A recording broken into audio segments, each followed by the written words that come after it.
ஒரு பெருந்தொகுப்பாக பல்லாயிரம் பக்கங்களில் நூற்றுக்கணக்கான நூல்களாக தனியே இயற்றப்பட்டிருக்க வேண்டும்.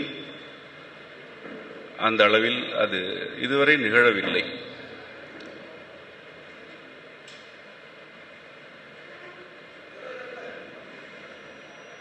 வாழ்வியல் என்ற ஒரு நடைமுறை எந்த வேரிலிருந்து வெளிப்பட வேண்டும் என்பதுதான் மனிதர்கள் பன்னெடுங்காலமாக எழுப்பிக் கொண்டிருக்கும் கேள்வி. உங்களுடைய வாழ்வியலை நீங்கள் அமைத்துக் கொள்ள விழைகிறீர்கள் என்றால் வாழ்வியல் எனும் அக்கொள்கைக்கு எது வேர்? உணவு, உடை, உறைவிடம், மருத்துவம், கல்வி, அரசியல், சமூக உறவு ஆகிய அனைத்துமே வாழ்வியலின் கூறுகள். எதை உண்ண வேண்டும், எப்படி உடுத்த வேண்டும், உறைவிடத்தை எவ்வாறு அமைக்க வேண்டும், அரசியல் எவ்வாறு இருக்க வேண்டும், அதன் தலைமை எப்படிப்பட்டதாக இருக்க வேண்டும் ஆகியவற்றையெல்லாம் ஒரு சமூகம் விளங்கிக் கொள்வதற்கும் கடைபிடிப்பதற்கும் ஒரு வேர் தேவைப்படுகிறது. அதுதான் மெய்யியல். மெய்யியல் எனும் வேரிலிருந்துதான் வாழ்வியல் என்ற கிளை பரவி வளரும். ஒரு சமூகத்தின் வாழ்வியலை பார்த்தாலே அவர்களுடைய மெய்யியல் எவ்வாறானது என்பதனை புரிந்து கொள்ள இயலும். அது ஒன்றுதான் வழி.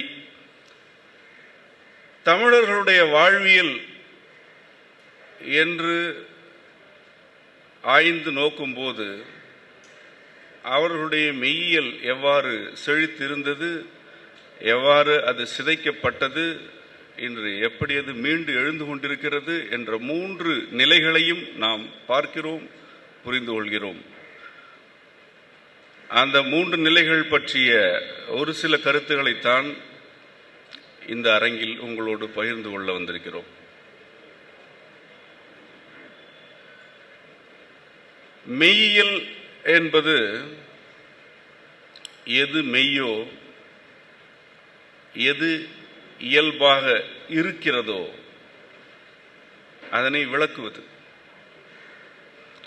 இதனைத்தான் நீங்கள் ஆழமாக விளங்கிக் கொள்ள வேண்டும். மெய்யியல் என்பது செய்யப்படுவதல்ல. ஒருவரோ பலரோ தாங்கள் புரிந்து கொண்டவற்றை வைத்து ஏதேனும் எழுதுவது மெய்யியல் அல்ல. அல்லது ஒருவர் ஏற்கனவே கூறிவிட்டார் என்பதற்காக ஒன்றை கடைபிடித்தால் அது மெய்யியல் அல்ல. ஏனென்றால் அது மெய்யே அல்ல.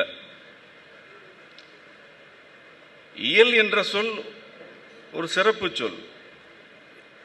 இயற்கை இருக்கிறது, அது திருத்தப்பட இயலாதது, அதை மாற்றுவது தவறு. எது ஏற்கனவே இருக்கிறதோ, இருந்து கொண்டிருக்கிறதோ, இருக்க போகிறதோ அதுதான் இயற்கை. இந்த இயற்கையின் அடிப்படையான கருத்து சொல்தான் இயல். மெய்மையை பற்றிய இயல்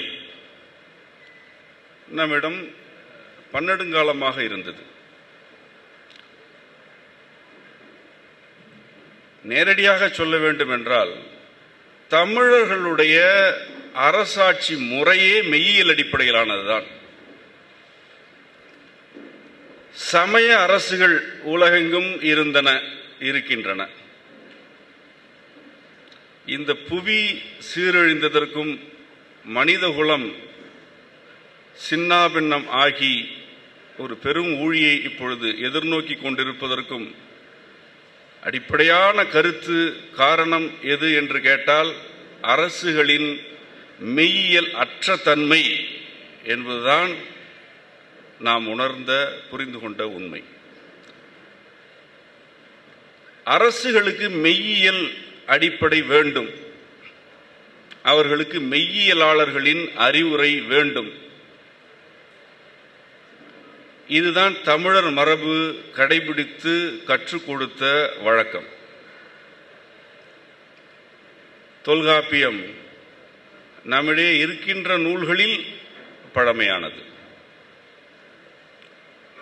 அதற்கு முன்பு எண்ணற்ற நூல்கள் இருந்தன என்பதனை அத்தொல்காப்பியமே பதிவு செய்திருக்கிறது. மிகச்சிறந்த மெய்யியல் நூல் என்று தொல்காப்பியத்தை முன்வைக்கலாம், பின்பற்றலாம், பின்பற்ற வேண்டும்.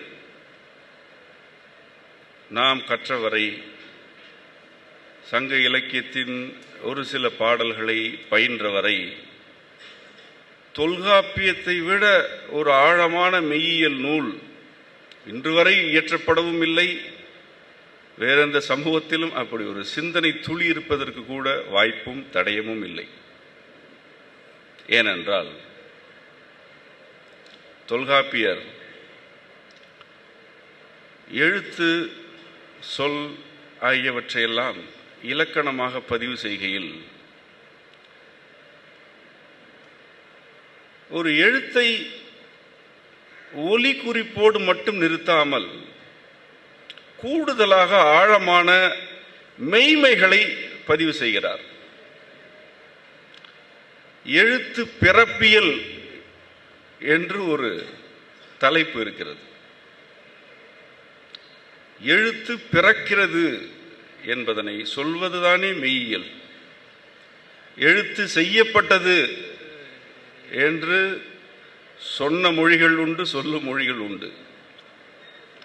சிறப்பாக செய்யப்பட்ட மொழியைத்தான் சமஸ்கிருதம் என்று அவர்களே அழைத்துக் கொள்கிறார்கள். இது பிறந்த மொழி, செய்யப்பட்ட மொழி அல்ல என்பதை தொல்காப்பியர் பதிவு செய்கிறார். எழுத்து பிறப்பு எவ்வாறு நிகழ்கிறது என்பதை உடலின் கூறுகளிலிருந்து அவர் தொடங்குகிறார். உந்தி முதலா முந்துவழி கிளந்து என்கிறார். இதை எண்ணி எண்ணி வியப்பதற்கு ஒரு பிறவி போதாது. இந்த உந்தி முதலா என்பது நம்முடைய கொப்புள் பகுதி தொடங்கி உந்து வழி, முந்து வழி, முந்தி வரும் வழி காற்று.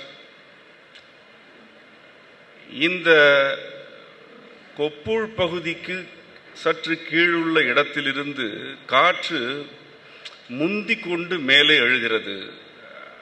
அவ்வாறு எழும் காற்று தலையின் உச்சிக்கு செல்கிறது, மிடற்று பகுதிக்கு வருகிறது, அன்னத்திற்கு வருகிறது, நாக்கிற்கு வருகிறது, பல்லிற்கு வருகிறது என்று 8 நிலைகளை அவர் பதிவு செய்து இந்த காற்று எந்த இடத்தை தொட்டால் என்ன எழுத்து என்று பதிவு செய்திருக்கிறாரே, இது பிறப்பு தானே. இது தொல்காப்பியத்தின் தொடக்கம், தொல்காப்பியத்தின் ஒரு துளி இது. இந்த எழுத்து பிறப்பியலில் அவர் இன்னொரு சொல்லையும் குறிப்பிடுகிறார். இசைக்குமே என்பார், சில இடங்களில் என்று இசைக்குமே என்பார். இது எவ்வளவு ஆழமான பொருள். இசை என்பது ஒரு கலையாக இன்றைக்கு புரிந்து கொள்ளப்படுகிறது. அது கலை மட்டுமல்ல. இசை என்பது ஒலியின் உணர்ச்சி உறவில் விளைவது. ஒலி பொதுவானது, அனைவருக்கும் பொதுவானது. ஒரு பறவை எழுப்புவது ஒலி, மாடு ஆடு எழுப்புவது ஒலி, மனிதர் எழுப்புவதும் ஒலி. ஆனால் இந்த ஒலி எப்பொழுது இசையாகும் என்றால் உணர்ச்சியில் உறவாடுகையில் ஒலி இசையாகும். பறவைகள் சில உணர்ச்சிகளை ஒலி வழியாக வெளிப்படுத்துகின்றன. அவ்வாறு பறவைகள் வெளிப்படுத்தும் உணர்ச்சி ஒலிப்பு இசையாகி விடுகிறது. குயில் ஒரு சான்று. குயில் மட்டுமே அல்ல, நாம் பார்க்கும் இந்த இயற்கையின் உறுப்புகள் அனைத்துமே இசைக்கின்றன. ஒரு சான்றுக்காக கூறுகிறேன். இசை என்ற சொல் இசைவு என்ற கருத்தோடு தொடர்புடையது. இசைதல், அது இணங்குதல் அல்ல, ஒத்துப்போதல் அல்ல, முழு விருப்பத்தோடு உறவாடுதல் இசைதல் எனப்படும். முழு விருப்பத்தோடு உறவாடினால் அது இசைவு, இணங்கினால் கட்டாயம். ஆக ஒரு சொல் இவ்வாறு இசைக்கும் என்று சொல்கையில் அந்த சொல் ஒலி குறிப்பு மட்டுமல்ல, அது உணர்ச்சி பொருத்தத்தோடு இருக்கிறது. எந்த உணர்ச்சி பொருத்தம்? மனிதர்களுடைய உடலில் உள்ள உணர்ச்சிகளோடு பொருந்தி இருப்பதுதான் தமிழ் சொற்கள் என்பதனை தொல்காப்பியர் இசைக்குமே என்ற சொல் வழியாக பதிவு செய்கிறார். யாப்பிலக்கணம் என்பது நமது இந்த கருத்தை நிறுவுவது. தமிழில் உள்ள யாப்பிலக்கணம் எழுத்து வடிவில் பாடல்களை பதிவு செய்வதற்கானது மட்டும் அன்று. யாப்பிலக்கணம் என்பது இசை இலக்கணமே என்பதுதான் மெய்மை. அது இசை இலக்கணம். நீங்கள் குறுந்தொகை, கலித்தொகை, அகநானூறு, புறநானூறு உள்ளிட்ட சங்க நூல்கள் அனைத்தையுமே மிக எளிதாக இசையாக்கி விடலாம். நாம் அவ்வாறு செம்மையின் வழியாக சில பாடல்களை எல்லாம் இசையாக பாடியிருக்கிறோம், சிலருக்கு கற்றுக் கொடுத்து கொண்டிருக்கிறோம். இன்றைக்கு சில இசைக்குறிப்புகள் நடைமுறையில் உள்ளன. மேற்கத்திய இசைக்குறிப்புகள் உங்களுக்கு நடைமுறைகளில் தெரிந்தவையாக உள்ளன. தமிழ் யாப்பிலக்கணம் என்பது இசைக்குறிப்பு என்பதுதான் நாம் புரிந்து கொண்ட கருத்து. அதுதான் மிக எளிதில் நிறுவத்தக்க ஒரு மெய்மையும் கூட. தமிழர்கள் இன்றைக்குள்ள இசை குறிப்பினை படித்துக் கொண்டிருக்கிறார்கள். அவையெல்லாம் குறியீடுகளாக இருக்கின்றன. இந்த குறியீடுகள் எண்ணற்ற வரையறைகளுக்கு உட்பட்டவை இப்பொழுதுள்ள இசைக்குறிப்புகள். ஆனால் சங்க இலக்கியங்கள் என்று அழைக்கப்படும் ஏறத்தாழ 4000க்கு மேற்பட்ட பாடல்கள் அனைத்துமே இசைக்குறிப்புகள் தான். இசைக்குறிப்புகள் என்பதனால்தான் அவர்கள் ஒரு பாடலை இயற்றும் பொழுதே இது எந்த யாழில் இசைக்கப்பட வேண்டும், இதன் பண் வகை என்ன, இதன் உரிப்பொருள் என்ன என்றெல்லாம் குறிப்பிட்டார்கள். இவற்றை குறிப்பிடாமல் ஒரு பாடலை இயற்ற இயலாது. அகவன் மகளே அகவன் மகளே மணவு கோப்பென்ன என்று ஒரு பாடல் இருக்கிறது, ஔவையுடைய பாடல். இந்த அகவன் மகளே அகவன் மகளே என்று எழுதுவது இசைக்குறிப்பு. அதில் இசைக்குறிப்பு இருக்கிறது. இந்த இசைக்குறிப்பினைத்தான் நேர் நேர் தேமா நிறை நேர் புளிமா என்று யாப்பிலக்கணமாகி வைத்தார்கள். அகவன் மகளே அகவன் மகளே மணவு கோப்பன்ன என்பதை பார்த்து அகவன் மகளே அகவன் மகளே மணவு கோப்பன்ன என்று நாம் பாடியிருக்கிறோம். பாடி அதனை பயிற்றுவிக்கிறோம். இதனை எப்படி பாடுகிறோம்? அந்த குறிப்பு இருக்கிறது. அகவன் மகளே அகவ 3 மாத்திரை, இன் அரை மாத்திரை, 3.5 மாத்திரை. இது இசைக்குறிப்பு. மாத்திரை என்பது ஏன் தேவைப்படுகிறது? பேச்சிற்கு மாத்திரை இல்லை. நான் பேசுகிறேன் எனும் பொழுது அதில் பல மாத்திரைகள் இருக்கின்றன. அத்தனை மாத்திரைக்குரிய காலத்தில் நான் பேசுகிறேன் அல்லது நீங்கள் பேசுகிறீர்கள். அப்படி யாரும் பேசுவதில்லையே, அப்படி பேச இயலாதே. பேச்சு வழக்கில் மாத்திரை இல்லை என்பது இயல்பு, அது உண்மை. ஆனால் ஏன் மாத்திரை அளவு தேவைப்பட்டது? எழுதுவதற்கு மாத்திரை தேவையே இல்லை. எழுதிவிட்டு செல்லலாம். ஓலைச்சுவடியில் எழுதலாம், தாளில் எழுதலாம், பலகைகளில் எழுதலாம். அதற்கு மாத்திரை எதற்கு? தமிழில் ஒரு எழுத்திற்கு ஒரு கால அளவு வரையறுக்கப்பட்டதே இசைக்குறிப்புகள் இதில் உள்ளன என்பதனால் மட்டுமே. இசைக்குறிப்பு இல்லை என்றால் மாத்திரையே தேவையில்லை. அவர் 2.5 மாத்திரை, 2.5 நொடி இதை பேசவில்லை. நான் 1 நொடியில் சொல்லிவிடுவேன், அவர் என்று சொல்லிவிடுவேன், அல்லது 1.5 நொடியில் சொல்லிவிடுவேன். இப்படி யாரும் பேசியதில்லை, பேசப் போவதில்லை. ஏன் நாம் மாத்திரை என்ற கால அளவின்படி பாடல் எழுத வேண்டும் என்ற இலக்கணத்தை வகுத்தோம் என்றால் ஒவ்வொரு பாடலும் இசைக்கப்பட வேண்டும் என்பதற்காக. ஏன் இசைக்கப்பட வேண்டும்? பாடல் என்பது பொழுதுபோக்குவதற்கானதல்ல, அது சமூகத்தின் வாழ்வியலை நெறிப்படுத்துவதற்கானது. இதனை மறந்து விடாதீர்கள். அது வாழ்வியலை நெறிப்படுத்த வேண்டும். சமூக வாழ்வை நெறிப்படுத்துவதற்கு ஒரு மெய்யியல் வேண்டும். அந்த மெய்யியலிருந்து அந்த வாழ்வியல் வரும். மீண்டும் மெய்யியல் என்றால் என்ன என்பதனை நினைவூட்டுகிறோம். எது ஏற்கனவே இருக்கிறதோ, எது இயல்போ, எது மெய்யோ, எது உண்மையோ அதனை விளங்கிக் கொள்ளுதல். அது ஒரு நாளில் நிகழாது, 1000 ஆண்டுகளிலும் நிகழாது, பல 100 ஆண்டுகளிலும் அது நிகழாது. உண்மை விரிந்து கொண்டே இருக்கும், அதை நாம் விளங்கிக் கொண்டே இருக்க வேண்டும். அதுதான் மெய்யியல். இவ்வாறான மெய்யியல் உணர்ந்தோர் அதனை பதிவு செய்து கொண்டே இருந்தார்கள். அவர்களைத்தான் நாம் புலவர்கள் என்று அந்த காலத்தில் அழைத்தோம். இன்றைக்கு புலவர் என்ற சொல் வேறு இடத்திற்கு வந்துவிட்டது.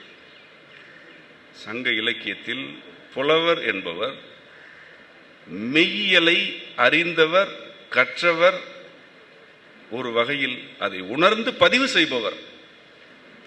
இவர்கள் அந்தணர் என்று அழைக்கப்பட்டார்கள். தொல்காப்பியம் அந்தணர்கள் என்போர் யாவர் என்று பதிவு செய்திருக்கிறது. அந்தணர்களுக்கு என்று 6 வகை ஒழுக்கங்கள் விதிக்கப்பட்டன, அல்லது 6 வகை ஒழுக்கங்களில் இருப்போர் யாவரோ அவர்கள் மட்டுமே அந்தணர் என்ற ஒழுங்கு இருந்தது. 6 வகை ஒழுக்கங்களில் முதன்மையானது ஓதுதல். ஓதுதல், ஓதுவித்தல், வேட்டல், வேட்பித்தல், ஏற்றல், ஈதல். இந்த 6 வகை ஒழுக்கங்களையும் விளங்கிக் கொள்ளும் பொழுது மனித வாழ்க்கையின் விரிவும் விளங்கும், அதன் சுருக்கமும் விளங்கும். மனித வாழ்க்கை எப்படி விரிகிறது, எங்கே அடங்க வேண்டும் என்ற கருத்துகள் கூட இந்த 6 வகை ஒழுக்கங்களில் உண்டு. ஓதுதல் என்று ஏன் கூறினோம் என்றால், மறைக்கல்வி அல்லது மெய்யியல் கல்வி, மொழி கல்வி ஆகியவற்றை ஒருவர் உறக்க ஓத வேண்டும், உறக்க கத்தக்கூடாது. வடவர்கள் கத்திக் கொண்டிருந்தார்கள். அதனை ஏன் கத்துதல் என்கிறோம் என்றால், அதில் இசை நயம் இல்லை. கத்துதல் என்பது அவர்களை இழிவு செய்வதற்காக கூறுவதல்ல. கத்துதல் என்பதும் ஒரு ஒளி வகைதான். அது கத்துதல் ஏனென்றால் அந்த மொழிக்கென்று ஒரு இசை இலக்கணமே இல்லை. நம்முடைய தமிழ் மொழியோ பாடலை எழுதுவதற்கு மட்டுமல்ல, ஒரு எழுத்து பிறக்கும் பொழுதே இசை பிறக்கிறது என்று இலக்கணம் பதிவு செய்தது. இங்கு எழுத்து பிறக்கும் பொழுதே இசை பிறந்து விடுகிறது. உணர்ச்சியோடு இங்குள்ள எழுத்துக்கள் உறவாடுகின்றன. இம்மொழியில் இயற்றப்பட்ட பாடங்களை ஓத வேண்டும், அதாவது இசை வடிவில் உறக்க ஒலி எழுப்பி கற்பிக்க வேண்டும். இதுதான் ஓதுதல். ஓதுதல் என்பது உறக்க சொல்வது மட்டும் அன்று என்பதனை புரிந்து கொள்ளுங்கள். அதிலிருந்துதான் இன்றைக்கு ஓதுவார் என்ற தமிழ் மறை ஓதுவார்கள் இருக்கிறார்கள். அவர்கள் தேவாரம் திருவாசகத்தை கத்துவோர் அல்ல, அவர்கள் தேவாரம் திருவாசகத்தை ஓதுவோர். இவ்வாறு ஒரு அந்தணர் ஓத வேண்டும். எதனை ஓத வேண்டும்? மெய்யியலை ஓத வேண்டும், மெய்யியலை ஓத வேண்டும், கல்வியை ஓத வேண்டும். எது கல்வி? எது கல்வி என்பதற்காக அமைக்கப்பட்டதுதான் தமிழ்ச் சங்கம். அதற்கு பெயர் தான் தமிழ்ச் சங்கம். தமிழ் கழகம் என்று அதனை அழைக்க வேண்டும். தமிழ் கழகங்கள் ஏன் அமைக்கப்பட்டன? இந்த தமிழ்நாடு விரிந்து பறந்திருக்கிறது. இதன் எல்லைகள் மிக நீண்டவையாக இருக்கின்றன. தொல்காப்பியம் குறிப்பிடுவது போல வடவேங்கடம் தென்குமரி என்று இருக்கிறது. தென்குமரி என்றால் அது இன்றைக்கு கடலில் மூழ்கி கிடக்கிறது. வடவேங்கடம் என்றால் அது ஏறத்தாழ இமயத்தை குறிப்பது. இப்படி மிக நீண்ட இந்த தமிழகம் கல்வி பெற வேண்டும். ஒரு வாழ்வியல் என்ற நெறிமுறைக்கு உட்பட்டு வாழ வேண்டும். சிந்தனையை விரிவு செய்ய வேண்டும். நான் யார், எங்கிருந்து வந்தேன் என்ற கேள்விகள் மனிதர்களுக்கு இயல்பாக எழுவன. அவற்றிற்கெல்லாம் விளக்கம் வேண்டும், வழிகாட்டல் வேண்டும். இருத்தல் மட்டுமே போதும் என்போருக்கு தமிழும் தேவையில்லை, கழகமும் தேவையில்லை. எந்த மொழியையும் படிக்கலாம், எப்படியும் பிழைக்கலாம், வெற்றி பெறலாம், பிச்சை எடுக்கலாம், இறந்து போகலாம். அதற்கு தமிழ் தேவையில்லை. தமிழ் ஏன் தேவைப்படுகிறது? நான் யார் என்ற கேள்வியோடு சிந்தையில் பயணிப்பதற்கு தமிழ் தேவை.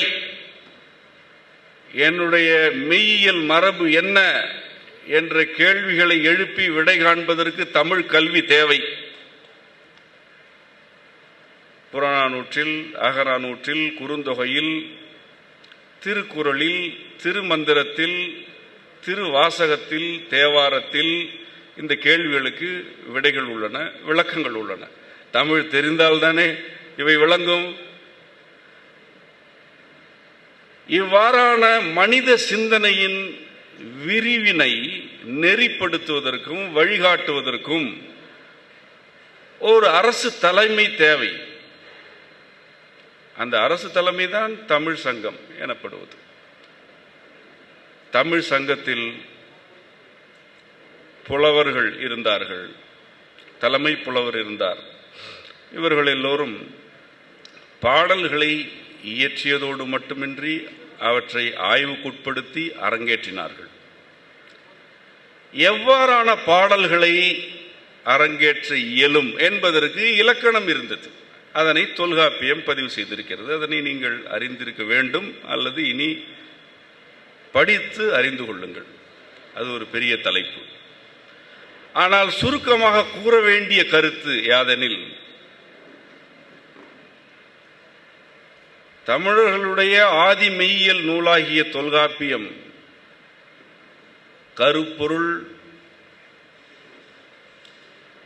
உரிப்பொருள் ஆகிய இரண்டு வழிகாட்டல்களின் அடிப்படையில் பாடல்களை இயற்றச் சொன்னது. இது இலக்கணம், இதை யாரும் மீறக்கூடாது. இந்த கருப்பொருளுக்கும் உரிப்பொருளுக்கும் அடிப்படையாக முதற் பொருளை வைத்தது. நிலமும் பொழுதும் முதற் பொருள் என்ப.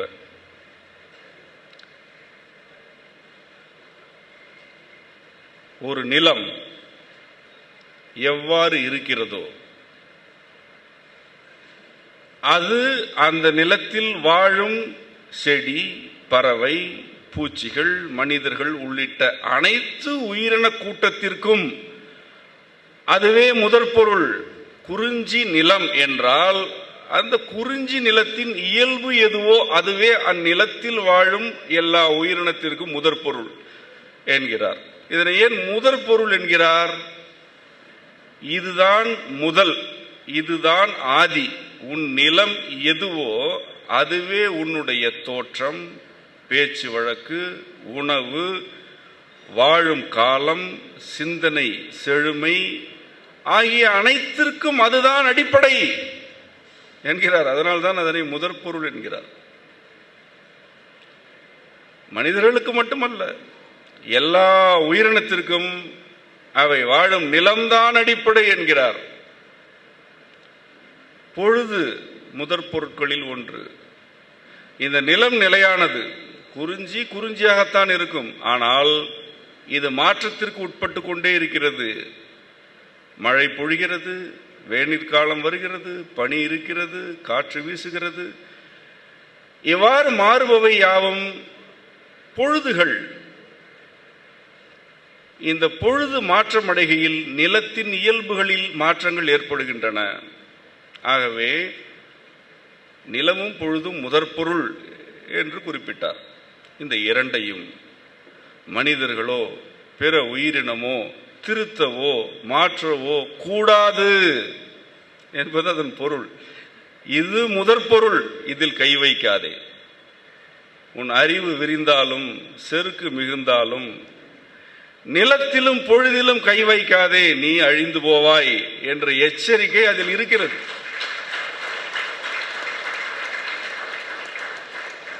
இதை நானாக புரிந்து கொள்கிறேனா? இல்லை. முதற் பொருள் என்றால் இந்த பொருள் அதில் இருக்கிறது. அது ஒரு பொருள் அல்ல, அது முதல் பொருள். அது முதற் பொருள். முதலில் கை வைத்தால் இரண்டு என்று எதுவும் இருக்காது. ஆகவே நிலவும் பொழுதும் முதற் பொருள் என்றார்.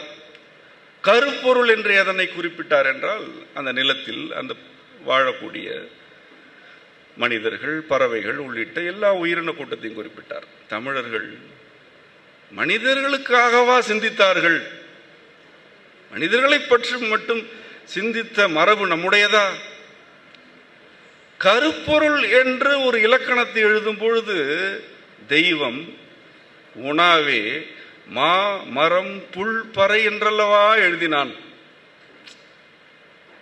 தெய்வம் மனிதர்களுடைய தெய்வம். இரண்டாவது மா, விலங்கு, மரம், புல், பறவை, இவற்றை எழுதி பறை என்கிறான். அடுத்தது இசைக்கருவி. இப்படி ஒரு இனம் எங்காவது தன்னுடைய வாழ்வியலை பார்த்திருக்கிறதா? இன்றைக்கு பார்க்குமா? இன்றைக்கு பார்க்கும் ஒரு சமூகம் உண்டா?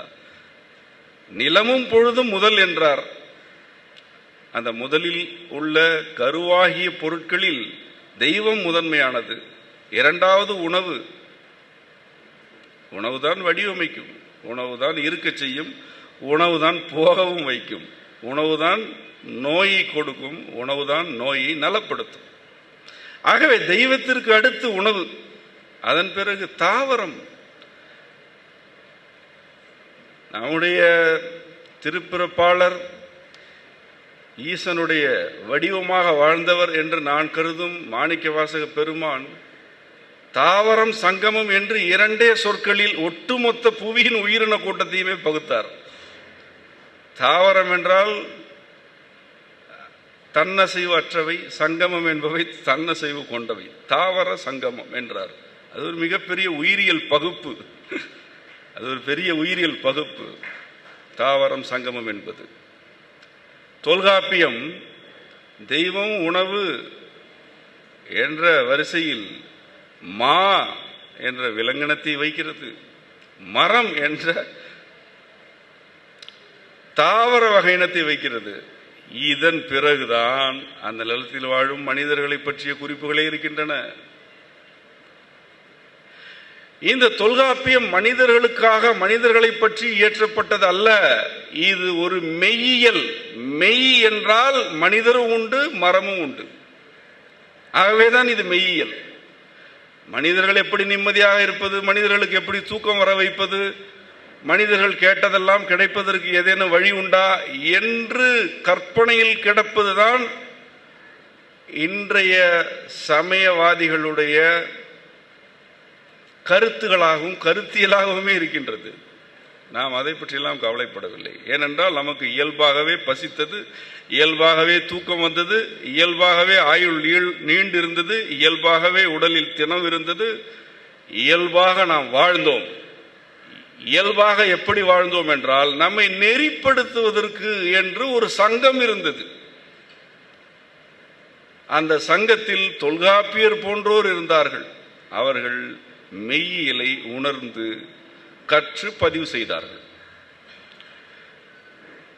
உரிப்பொருள் என்ற மூன்றாவது பகுதி மனிதர்களுக்குரியது.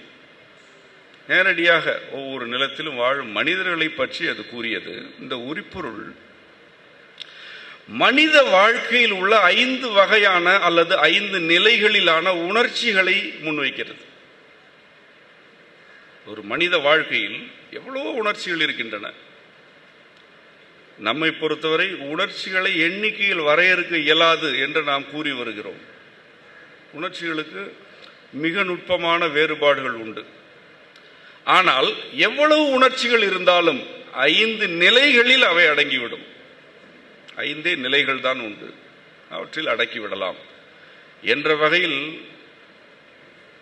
புணர்தல், கூடல், ஊடல், பிரிதல், இறங்குதல் ஆகிய 5 உணர்ச்சி நிலைகளை உரிப்பொருளாக்கினார். இந்த 5 உணர்ச்சி நிலைகளும் 5 வகை நிலங்களுக்கு உரித்தானவையாக இருந்தன. இதில் தான் ஒரு மாபெரும் வரலாற்று செய்தி இருக்கிறது. குறிஞ்சி நிலத்திற்கு புணர்ச்சி, முல்லை நிலத்திற்கு கூடல். ஊடல் கொள்வது மருதத்திற்கு உரியது, பிரிவது பாலைக்குரியது, நெய்தல் நிலத்திற்கு உரியது இரங்கல். அது என்ன, குறிஞ்சி நிலத்தில் இருப்பவர்கள் புணர்ச்சி செய்து கொண்டே இருப்பார்களா? மற்ற நிலத்தவர் புணர்ச்சி செய்ய மாட்டார்களா? அல்லது புணர வேண்டும் என்றால் குறிஞ்சி நிலத்திற்கு செல்ல வேண்டுமா? இல்லை, இதில் மறைபொருள். இதுதான் மறைநூல். மறைநூல் என்றால் என்ன? கருத்துக்களை பதிவு செய்திருப்பார்கள், ஆனால் விளக்கங்கள் மறைவாக இருக்கும். அதனை யார் விளக்க வேண்டும்? மெய்மையை புரிந்து கொள்வோர் விளக்க வேண்டும். தொல்காப்பியம் ஒரு மறைநூல். நேரடியாக என்ன இருக்கிறது? ஒரு நிலத்திற்கு ஒரு உணர்ச்சி என்று இருக்கிறது. பாடல் இயற்றும் பொழுது, செய்யுள் இயற்றும் பொழுது குறிஞ்சி திணையில் பாடல் எழுதினால் புணர்ச்சி என்ற அடிப்படை உணர்ச்சியில் இயற்றுக, இதுதான் அடிப்படை. ஒரு பாடலை படிக்கும் பொழுது அது குறிஞ்சி திணை பாடல் என்று இருந்தால் அதில் புணர்ச்சி என்ற கருத்து இருக்கும், அதுதான் மையமாக இருக்கும். இப்படி இயற்ற வேண்டும் என்பது இலக்கணம். ஆனால் இதற்காகவா, இதற்காக மட்டுமா என்ற கேள்வி எழ வேண்டும், எழுகிறது. புணர்ச்சியை பற்றி பாடல் இயற்றுக என்று சொல்லும் பொழுது ஏன் குறிஞ்சியை குறிப்பிட வேண்டும்? இரங்கலை பற்றி பாடல் இயற்றுக எனும் பொழுது ஏன் நெய்தலை குறிப்பிட வேண்டும் என்றால், இந்த நெய்தல் நிலம் இருக்கிறதே, அது நம்முடைய முன்னோரை கொன்ற இடம். அது நம்முடைய நிலத்தை விழுங்கிய பகுதி. 5 வகை நிலங்களுள் நெய்தல் கொடியது. அது நம்மை இரங்கல் பாக்கள் இயற்ற வைத்த நிலம். சென்றவர் இனி மீளப் போவதே இல்லை என்ற அளவிற்கு நம்மை துயரில் ஆழ்த்திய நிலம்தான் நெய்தல். ஆகவே நெய்தல் நிலத்திற்கு என்று ஒரு உணர்ச்சி இருக்குமாயின் அது புணர்ச்சியாகவோ கூடலாகவோ பிரிவாகவோ இருக்க இயலாது, இருக்கக்கூடாது. அது இரங்கல் பாடுவதாக இருக்க வேண்டும் என்பதுதான் நெய்தல் என்ற நிலத்திற்கு அகத்திணையின் உரிப்பொருளாக வைக்கப்பட்ட உணர்ச்சி இரங்கல். இந்த பாடல், இந்த இலக்கணம் தொல்காப்பியத்தில் இருக்கிறது. தொல்காப்பியம் இடைச்சங்கத்தை அல்லது 2ஆம் சங்கத்தை சேர்ந்தது. முதற் சங்கம் என்று ஒன்று இருந்தது. அது என்ன ஆயிற்று? முதற் சங்கம் கடல் கோளில் மூழ்கி போனது. ஒரு சங்கம் மூழ்கவில்லை. தமிழர்களுடைய பெரும்பான்மையான நிலப்பரப்பு மூழ்கி போனது. இதனை இறையனார் அகப்பொருள் உரை பதிவு செய்திருக்கிறது. 4440 ஆண்டுகள் முதற் சங்கம் இருந்தது. அவ்வளவு காலம் இருந்த அந்த முதற் சங்கம் கடலுக்குள் மூழ்கி போன பிறகு, அந்த நிலப்பரப்பு கடலுள் மூழ்கிய பிறகு இரண்டாவது சங்கம் தமிழர்களால் அமைக்கப்பட்டது. அவர்கள் என்ன செய்கிறார்கள்? தொலைந்து போன நூல்களை எல்லாம் தேடி எடுக்கிறார்கள். ஒரு வரலாற்றை இழந்து விட்டோம். நம்முடைய மெய்யியல் கருத்துக்களை நாம் கடல் கோளுக்கு பலி கொடுத்து விட்டோம். அவை பறிபோயின. இனி எப்படி வாழ்வது? இந்த மக்களுக்கு எந்த வாழ்வியலை கற்றுக் கொடுப்பது? இந்த சமூகத்தில் எப்படி பல்வேறு கல்வி முறைகளை, நுட்பங்களை வளர்த்தெடுப்பது என்ற பதட்டத்தில் அல்லது விருப்பத்தில் இரண்டாவது சங்கத்தை அமைக்கிறார்கள். அவ்வாறு இரண்டாவது சங்கம் அமைக்கும் பொழுது ஏற்கனவே அழிந்து போன நூல்களை பற்றிய செய்திகள் ஒரே நூலில் திரட்டப்பட வேண்டும். பல்வேறு நூல்கள் இருந்தன, அவை அழிந்து போயின. அவற்றில் உள்ள இன்றைக்கு தேவையான பொருத்தமான கருத்துக்களை ஒரு நூலில் திரட்ட வேண்டும் என்பதற்காக இயற்றப்பட்டது தொல்காப்பியம். வரலாற்றை மீட்டெடுக்கிறோம் என்று இன்றைக்கு நாம் பேசுகிறோம். ஆனால் அந்த சொல்லுக்குரிய உண்மையான நேர்மையான வினையை நாம் இதுவரை ஆற்றவில்லை. தொல்காப்பியர் ஆற்றினார். இரண்டாம் சங்கத்தை அமைத்த பாண்டியர்கள் வரலாற்றை மீட்டெடுத்த தமிழர்களின் மூத்த குடிகள் என்பதை நாம் எப்பொழுதுமே மறக்கக்கூடாது.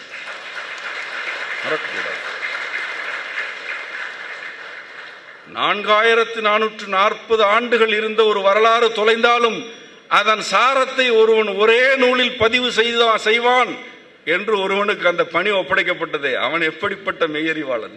அவன்தான் தொல்காப்பியன். பொதுவாக இன்றைக்கு 5000 ஆண்டு பழமை என்கிறோம், 10,000 ஆண்டு என்கிறோம். அந்த 5000 ஆண்டு கால பழமையின் சாரத்தை, வரலாற்றின் செறிவை ஒரு நூலில் தொகுப்பவன் எவன்? அவனல்லவா தமிழர்களுடைய தலைமகன், அவனல்லவா தமிழர்களுடைய தெய்வம். இதனால்தான் என்னை போன்ற இறையியலில் இருப்போர் இவர்களை எல்லாம் வணங்குகிறோம். இறை தவிர, அம்மையப்பரை தவிர எவரையும் வணங்க வேண்டிய தேவை இறையை உணர்ந்தவர்களுக்கு இல்லை. நாம் ஆர்க்கும் குடியெல்லோம், நாமனை அஞ்சோம். அதில் என்ன மாற்று கருத்து இருக்கிறது? ஆனால் ஏன் இவர்களை வழிபடுகிறோம்? இவர்கள் செய்த காரியம், இவர்கள் செய்த செயல் கற்பனைக்கு அப்பாற்பட்டது.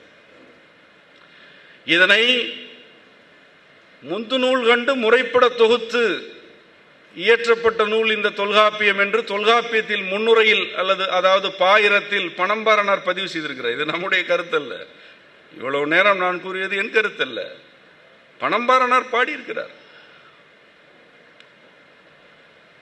செந்தமிழ் சிவனிய நிலத்து முந்து நூல் கண்டு முறைப்பட தொகுத்து.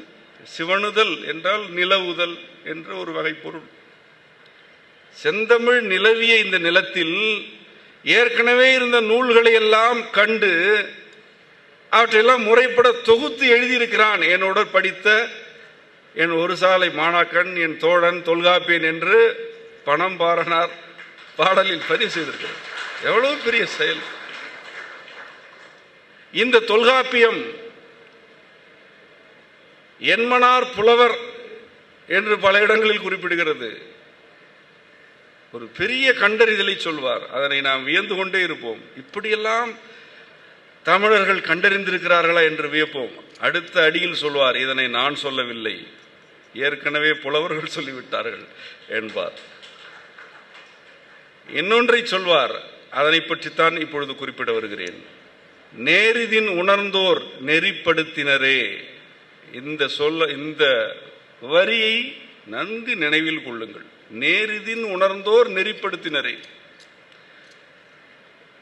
நேரிதின் நேரடியாக இடையில் எவரும் இல்லாமல், எந்த குறுக்கீடும் இல்லாமல், உணர்ந்தோர் சிந்தனையில் பெற்றோர், அதுதான் உணர்தல்.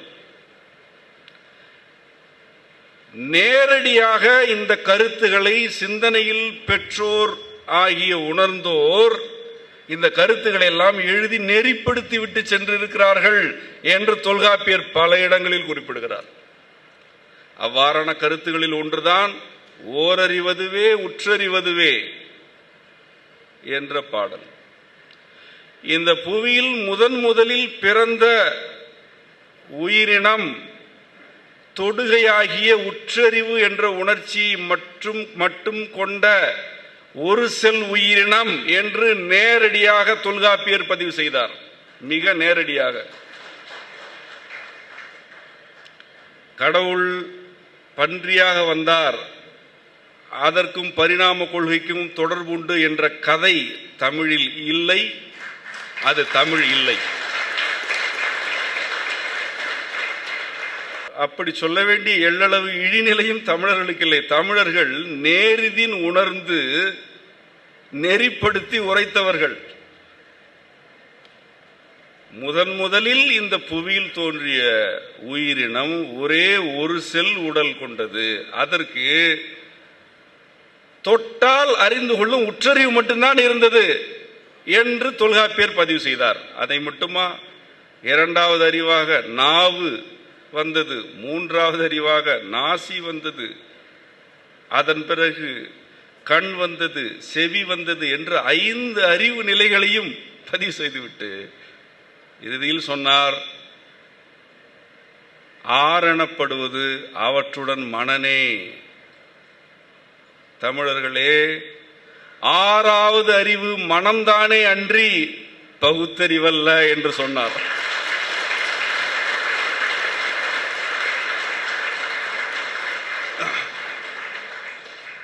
இதுதானே மெய்யியல். இதனை விட ஒரு அங்குலம் கூடுதலாக எவராது சிந்தித்து சொல்லட்டும். இதுவரை சிந்தித்தது உண்டா? முதலில் தோன்றிய உயிருக்கு ஓரறிவு தான் உண்டு. மறுக்கிறீர்களா?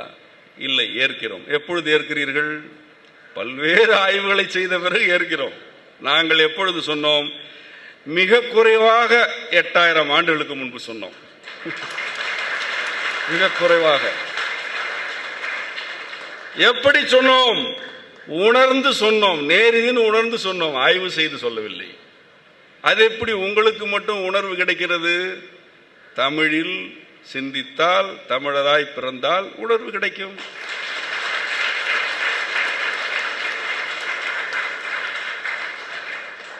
இல்லை, எங்கள் மொழிக்கும் இந்த உணர்வு உண்டு என்றால் சொல்லுங்கள், காட்டுங்கள்.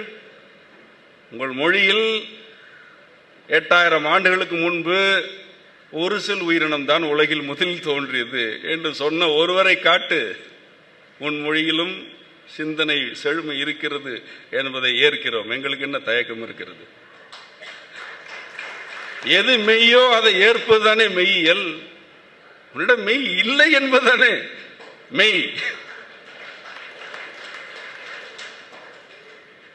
பகுத்தறிவு 6ஆம் அறிவு என்று மேலை தேய்த்து கருத்துகள் கூறி வந்தன, கூறி வருகின்றன. சிந்தனையில் வளர்ச்சியே இல்லாத சிறு பிள்ளைகளுடைய கருத்து இது. இவர்களை பார்த்து நமக்கு சிரிப்பும் ஒரு வகையான பரிதாப உணர்ச்சியும் தான் வர வேண்டும். கோபம் வரக்கூடாது. ஓரறிவதுவே உற்றறிவதுவே என்பதே பகுத்தறிவு தானே. பகுத்தறிவு ஒரு செல் உடலிக்கு உண்டு. இன்றைக்கு நீங்கள் அனைவரும் ஒரு நுண்ணுடலியை கண்டு அஞ்சுகிறீர்களே, அது ஒரு செல் உயிரி தானே. அதற்கு பகுத்தறிவு இல்லையா? அதற்கு பகுத்தறிவு உண்டு. அது பகுத்தறிவு இருப்பதனால் தான் தன்னை தகவமைத்துக் கொள்கிறது. உங்களுடைய எந்த மருந்தும் அதன் முன் வினையாற்ற முடியவில்லை. ஓரறிவு உயிருக்கு பகுத்தறிவு உண்டு, மரத்திற்கு பகுத்தறிவு உண்டு, பறவைக்கு உண்டு. பகுத்தறிவு இல்லாத உயிரினம் என எதுவுமே இல்லை. இதனை தொல்காப்பியர் சொல்கிறார். பகுத்தறிவுதான் மனிதர்களுக்கு சிறப்பு என்று கருதுபவர் எந்த நிலையில் இருக்கிறார்? நம் மரபின்படி 5அறிவு நிலையில் இருக்கிறார். அவர் கோபப்படுவார், பிறருடைய உடைமைகளை சொந்தம் கொண்டாட துடிப்பார். ஒரு விலங்கு எப்படி இருக்கிறதோ அப்படி இருப்பார். அறம் என்ற கொள்கை அவருடைய கொள்கை, அறம் என்ற கொள்கை அவருடைய கருத்திலேயே இருக்காது. அப்படி ஒரு சிந்தனை வளர்ச்சி இருக்காது. இதனை நான் பகடிக்காக பேசவில்லை. ஆரியர்கள் எவ்வாறு நடந்து கொண்டார்கள்? மனம் என்ற 6வது சிந்தனை வளர்ச்சி நிலையில் அவர்கள் நடந்து கொண்டார்களா? அவருடைய ரிக்வேதம் என்ன சொல்கிறது? கொள்ளையடிப்பது, குதிரைகளையும் மாடுகளையும் நெருப்பில் இட்டு பொசுக்குவது ஆகியவைதான் சடங்கு என்று தானே வேதம் பாடுகிறது. இதனைத்தானே வேதம் என்றார்கள். இது ஐந்தறிவு நிலை தானே. இதிலே மனம் எங்கே இருக்கிறது?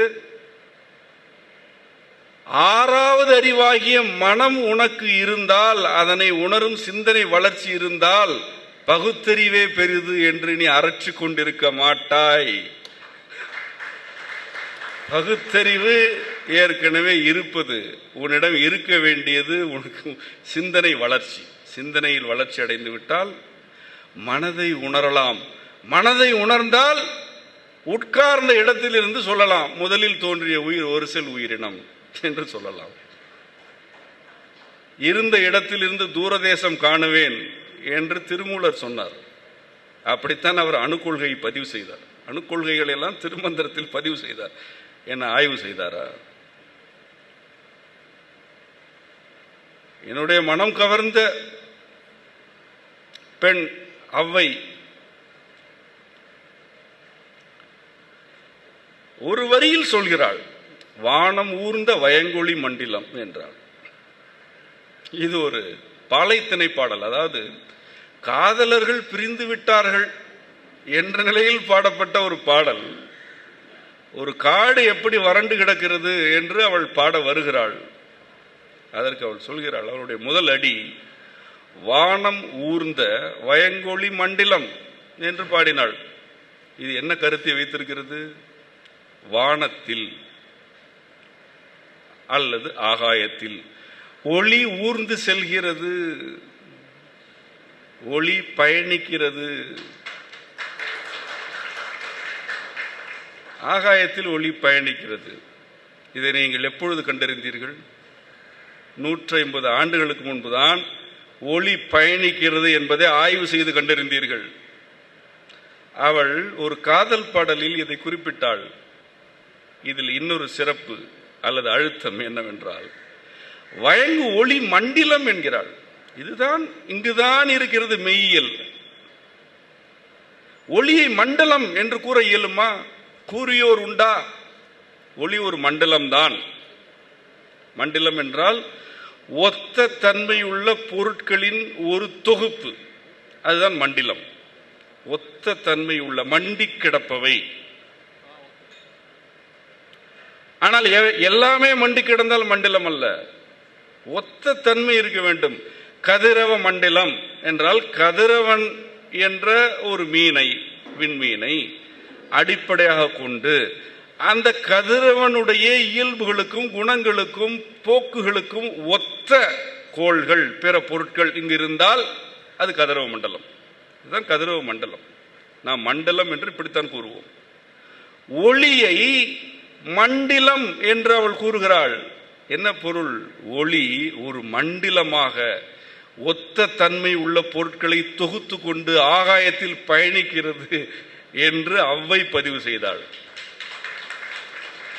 இந்த கருத்துக்களை எல்லாம் அறிவியல் என்ற பெயரில் அல்லது பகுத்தறிவின் பெயரில் இவர்கள் கண்டறிந்த காலம் எந்த காலமோ இந்த காலம். இந்த அவ்வை தன்னை ஒரு அறிவியல் புலவர் என்று அழைத்துக் கொண்டாளா? நான் மிகப்பெரிய பகுத்தறிவாதி என்று அவள் எங்காவது குறிப்பிட்டாளா? அல்லது அவ்வையை போல ஒரு அறிவாளி இல்லை என்று நாம் எங்காவது சங்க பாடல்களில் பாராட்டி இருக்கிறோமா? இல்லை. ஏனென்றால் சமூகமே அறிவு சமூகம் எனும் பொழுது ஒருவரை வியக்க வேண்டியதில்லை.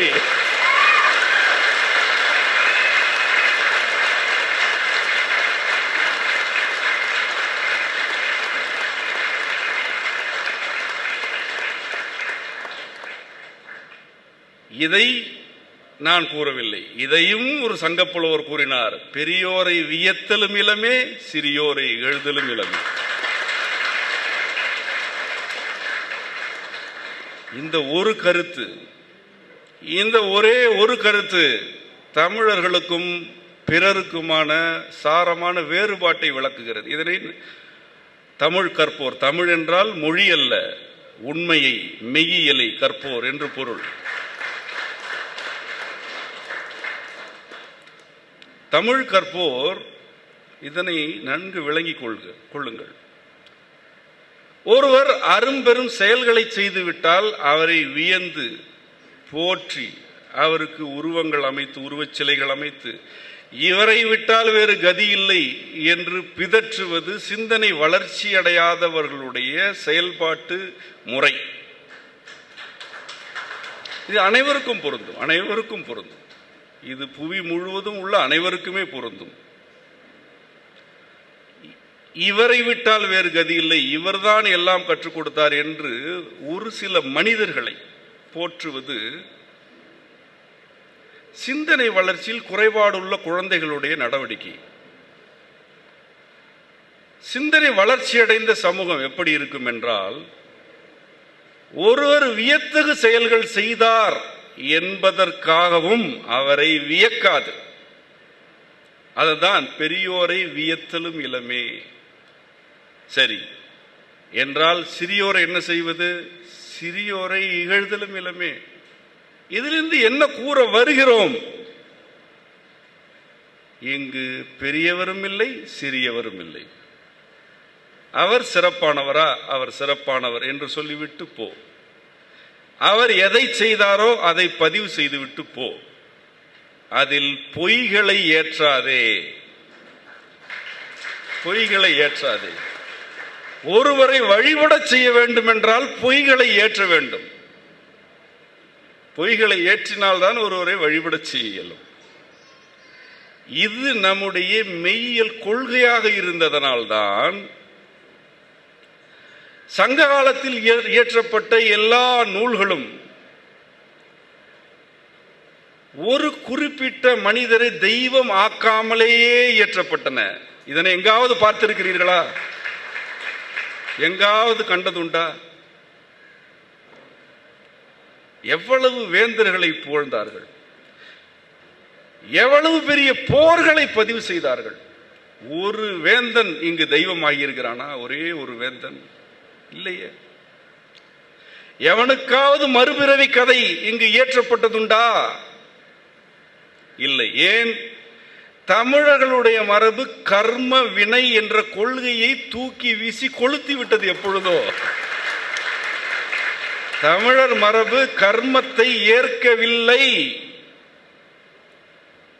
கர்மத்தை நாம் ஏற்கவில்லை எனும் பொழுதே நமக்கு பிறப்பின் அடிப்படையில் பேதம் இல்லை இல்லை இல்லை என்பது மெய்மையாகிவிடுகிறது. கர்மத்தை ஏற்றால் தானே முந்தைய பிறவி சிக்கலினால் இந்த பிறவியில் இழிபிறவி உனக்கு கிடைக்கும். நாங்கள் தான் கர்மத்தையே ஏற்கவில்லையே. நாங்கள் தான் பெரியோரை வியக்க மாட்டோமே. நாங்கள் அவர்களை வியக்க மாட்டோம். அவர்கள் என்ன செய்தார்கள் என்பதை பதிவு செய்வோம். நன்று செய்தால் நன்றென பதிவு செய்வோம், தீது செய்தால் தீதென பதிவு செய்வோம். அவ்வளவுதான். அவரை இகழவும் மாட்டோம், வியக்கவும் மாட்டோம் என்ற மெய்யியல் கொள்கை இருந்ததனால் உண்மைகள், சமூக நடைமுறைகள் அப்படியே பதிவு செய்யப்பட்டன. இல்லை என்றால் எவ்வளவு கடவுளர்கள் வந்திருப்பார்கள், சிந்தித்து பாருங்கள். நாம் ஒரு முழு முதற் இறையியலை உணர்ந்திருந்தோம். அந்த இறையியலின் அடித்தளமாக ஒரு கருத்தை கொண்டிருந்தோம். இறை எனப்படுவது மனித உருவிலானது அல்ல, மனிதர்களுடைய நன்மை தீமைகளுக்கு பொறுப்பேற்பதும் அல்ல. நன்கு இதனை புரிந்து கொள்ளுங்கள். இறை என்பது எது என்றால் அது மனித உருவில் அல்லது ஒரு குறிப்பிட்ட வடிவில் அடங்குவதல்ல. அதற்கு வடிவம் இல்லை. இரண்டாவது, மனிதர்களுடைய நன்மை தீமைகளுக்கு இறை பொறுப்பல்ல. இது இரண்டாவது கருத்து. இந்த இரண்டும் இயல்புகள். இதுதான் இறையின் இயல்பு என்பதனை நாம் தெளிந்து புரிந்து வைத்திருந்தோம். அவ்வகையில் நாம் ஒரு இறையியலை தொல்காப்பியர் காலத்திலும் அதற்கு முன்பும் வைத்திருந்தோம். சங்க காலத்திலும் நம்மிடம் இறையியல் செழுமையாகவே இருந்தது. பிறவா யாக்கை பெரியோன் என்ற சொல்லே அதற்கு சான்று. அவன் பெரியோன், ஆனால் அவன் பிறவா உடல் கொண்டவன் என்று இறை பற்றிய ஒரு வரி இறையின் இயல்பு யாது என்று விளக்குகிறது. மட்டுமல்ல, திரிபுரம் எரித்த விரிசடை கடவுள் என்ற சொல் இறையனார் அகப்பொருள் உரையில் இருக்கிறது. அவ்வையும் அதியமானும் உறவாடுகையில் அதியமானை அவ்வை பலவாறு போற்றுகிறாள். அவ்வாறு அவள் போற்றும் உவமைகளுள் ஒன்று தலையில் பிறையடிந்த இறைவனுடைய வடிவத்தை ஒத்தவன் என்பது ஒன்று. இவையெல்லாம் இங்கு ஏன் குறிப்பிடப்படுகின்றன என்றால், தமிழர்களுக்கு இறையியல் இல்லை என்ற ஒரு கதையை தமிழர்கள் மீது திணித்துக் கொண்டிருக்கிறார்கள். ஏன் திணிக்கிறார்கள்? எதன் பெயரால் திணிக்கிறார்கள் என்றால், பகுத்தறிவின் பெயரால் திணிக்கிறார்கள்.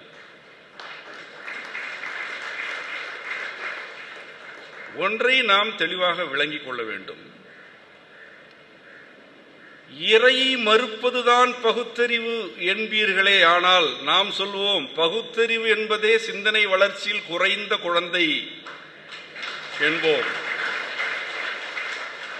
சிந்தனை வளர்ச்சியில் குறைந்த ஒரு குழந்தை இறையை மறுப்பதில் எந்த தவறும் இல்லை. ஆனால் சிந்தனையில் வளர்ந்த குழந்தை இறையை ஏற்பதுதான் உண்மை என்பதை புரிந்து கொள்ளுங்கள். இறையை எதன் பெயரால் மறுக்கிறார்கள்?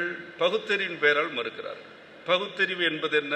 ஆய்வுக்குட்படுத்தி, சோதனைக்குட்படுத்தி ஒன்றை நிறுவி காட்டுதல். சோதனைகளுக்கு உட்படுத்தி நிறுவுவது மட்டும்தான் உண்மை என்பீர்களே, ஆனால் தமிழர்களுடைய தொன்மையில் உள்ள எல்லா கருத்துகளும் எவ்வாறு இயற்றப்பட்டன என்பதை நீங்கள் சோதனை செய்து இன்னும் 200 அல்லது 300 ஆண்டுகள் கழித்தாவது எங்களுக்கு சொல்லுங்கள். உங்களால் முடிந்தால் சொல்லுங்கள், இயன்றால் சொல்லுங்கள். ஒன்றா இரண்டா? நீங்கள் அறிவியல் என்று கூறும் ஒரு கொள்கையில் நாங்கள் ஆழம் கண்டவர்கள், அறிவியலையும் கடந்த மெய்யறிவு ஆழம் கண்டவர்கள் என்பதனை விளக்குவதற்கு ஒன்றா இரண்டா? ஆயிரக்கணக்கான சான்றுகள் எம்மிடம் உள்ள. நீங்கள் பகுத்தறிவு எனும் சின்னஞ்சிறிய அளவுகோலை வைத்துக் கொண்டு இறையியல் என்பதை மூட நம்பிக்கை என்கிறீர்கள். நாம் சொல்கிறோம், எது மூட நம்பிக்கை? சமய சடங்குகள் மூட நம்பிக்கைகள், தேவையில்லை, நம்மிடம் இருக்கவில்லை. தமிழர்களுடைய சங்ககால வாழ்வியலில் சமய சடங்குகள் இல்லை அல்லது மிக மிக குறைவு, மிக மிக குறைவு. அதனை நம்முடைய தமிழ் கழகம் ஏற்கவில்லை. இல்லை என்றால் எவ்வளவு சடங்குகள் அதில் பதிவு செய்யப்பட்டிருக்கும். பதிவு செய்யப்படுவது என்றால் ஒரு வாழ்வியல் கூறாக பதிவு செய்தார்கள். வேலன் வெறியாட்டு என்ற சடங்கு ஒரு வாழ்வியல் கூறாக பதிவு செய்யப்பட்டது. ஆனால் இதுதான் இறை அடைவதற்கான சடங்கு என்று ஒரே ஒரு சடங்கு தமிழ் சங்க நூல்களில் உண்டா? இதை செய்தால் இறை அடைந்து விடலாம் என்று பாடும் பாடல் ஒன்றே ஒன்று இருக்கிறதா? இல்லை. இறையை உணர்ந்தார்கள், ஆனால் இறை அடைவதற்கு இதுதான் வழி என்று எதையும் சொல்லவில்லை. இதற்கு பொருள் என்ன? இறை என்பது நீ நேரிதின் உணர வேண்டியது. நீ ஏற்கலாம், மறுக்கலாம், அதில் இறைக்கு எந்த சிக்கலும் இல்லை. தமிழர்களுக்கும் தமிழுக்கும் அதில் எந்த சிக்கலும் இல்லை. இறை மறுப்பாளராக இருப்பது அல்லது நேர்மையான இறை மறுப்பாளராக இருப்பது என்பதே சிந்தனை வளர்ச்சிதான். அதுவே சிந்தனை வளர்ச்சிதான். அதற்கு பகுத்தறிவுதான் அடிப்படை என்றால் உங்களுக்கு சிந்தனை வளரவில்லை என்று பொருள். பகுத்தறிவை விட்டு வெளியே வந்து இறையை மறுத்துப்பார். அங்குதான் தமிழ் என்றைக்குமே அழைத்துக் கொண்டிருக்கிறது. தமிழ் எங்கு அழைக்கிறது என்றால் பகுத்தறிவை விட்டு விட்டு வெளியே வந்து இறை மறுத்துப்பார் என்று அழைக்கிறது. அப்படி மறுத்தவர்களும் உளர், மறுத்து இறுதி வரை வாழ்ந்தவர்கள் உளர், கண்ணியமாக வாழ்ந்தவர் உளர். அந்த மறுப்பை மிகுதியாக செய்து இறையின் மடியில் சென்று விழுந்தவர்களும் உளர். எதுவாயினும் சிந்தனை வளர வேண்டும் என்பதுதான் தமிழின் விருப்பமே அன்றி இறையை ஏற்க வேண்டும் என்பது அல்ல. தமிழுக்கு அப்படி ஒரு விருப்பம் இல்லை. தமிழின் விருப்பம் எதுவென்றால்,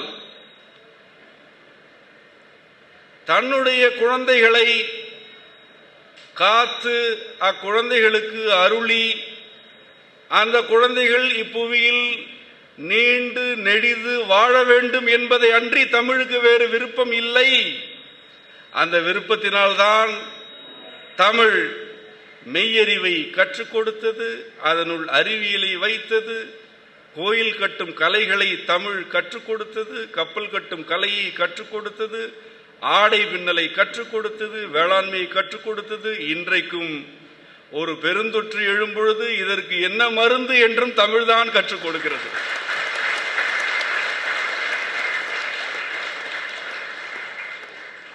சித்தர்கள் உணர்ந்து உரைத்த கருத்துகள் தானே வாதம் பித்தம் கவம் என்பவை. சித்தர்கள் என்போர் யாவர்? முழுமுதற் கடவுளாகிய அம்மையப்பரை உணர்ந்து ஏற்றுக்கொண்டு அந்நெறியில் வாழ்ந்தோர் தானே சித்தர்கள். மெய்யியல் என்ற நமது கொள்கை வழக்கழிந்த பிறகு நாம் கையில் எடுத்த கொள்கை சித்தாந்தம் தானே. நம்மிடம் மெய்யியல் வழக்கொழிந்த பிறகு, அது அழிக்கப்பட்ட பிறகு நாம் சித்தாந்தத்தை கையில் எடுத்தோமே. சித்தாந்தம் என்ற சொல் என்ன சொல்கிறது?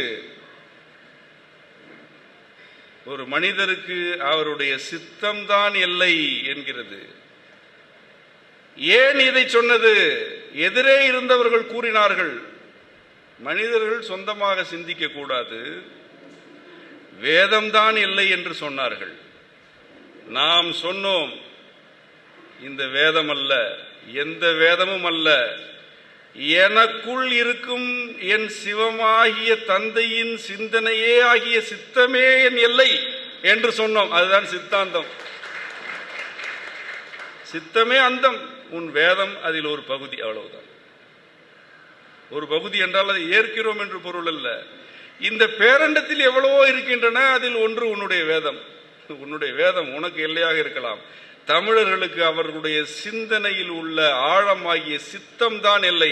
அவர்கள் ஒருபோதும் ஓயமாட்டார்கள், எந்த நூலை கண்டு மயங்க மாட்டார்கள் என்பதுதான் சித்தாந்தம் என்ற சொல்லுடைய பொருள். அந்த சித்தாந்திகள் சடங்குகளை எதிர்த்தார்கள், பிறப்பு பாகுபாடுகளை மறுத்தார்கள், போராடினார்கள்.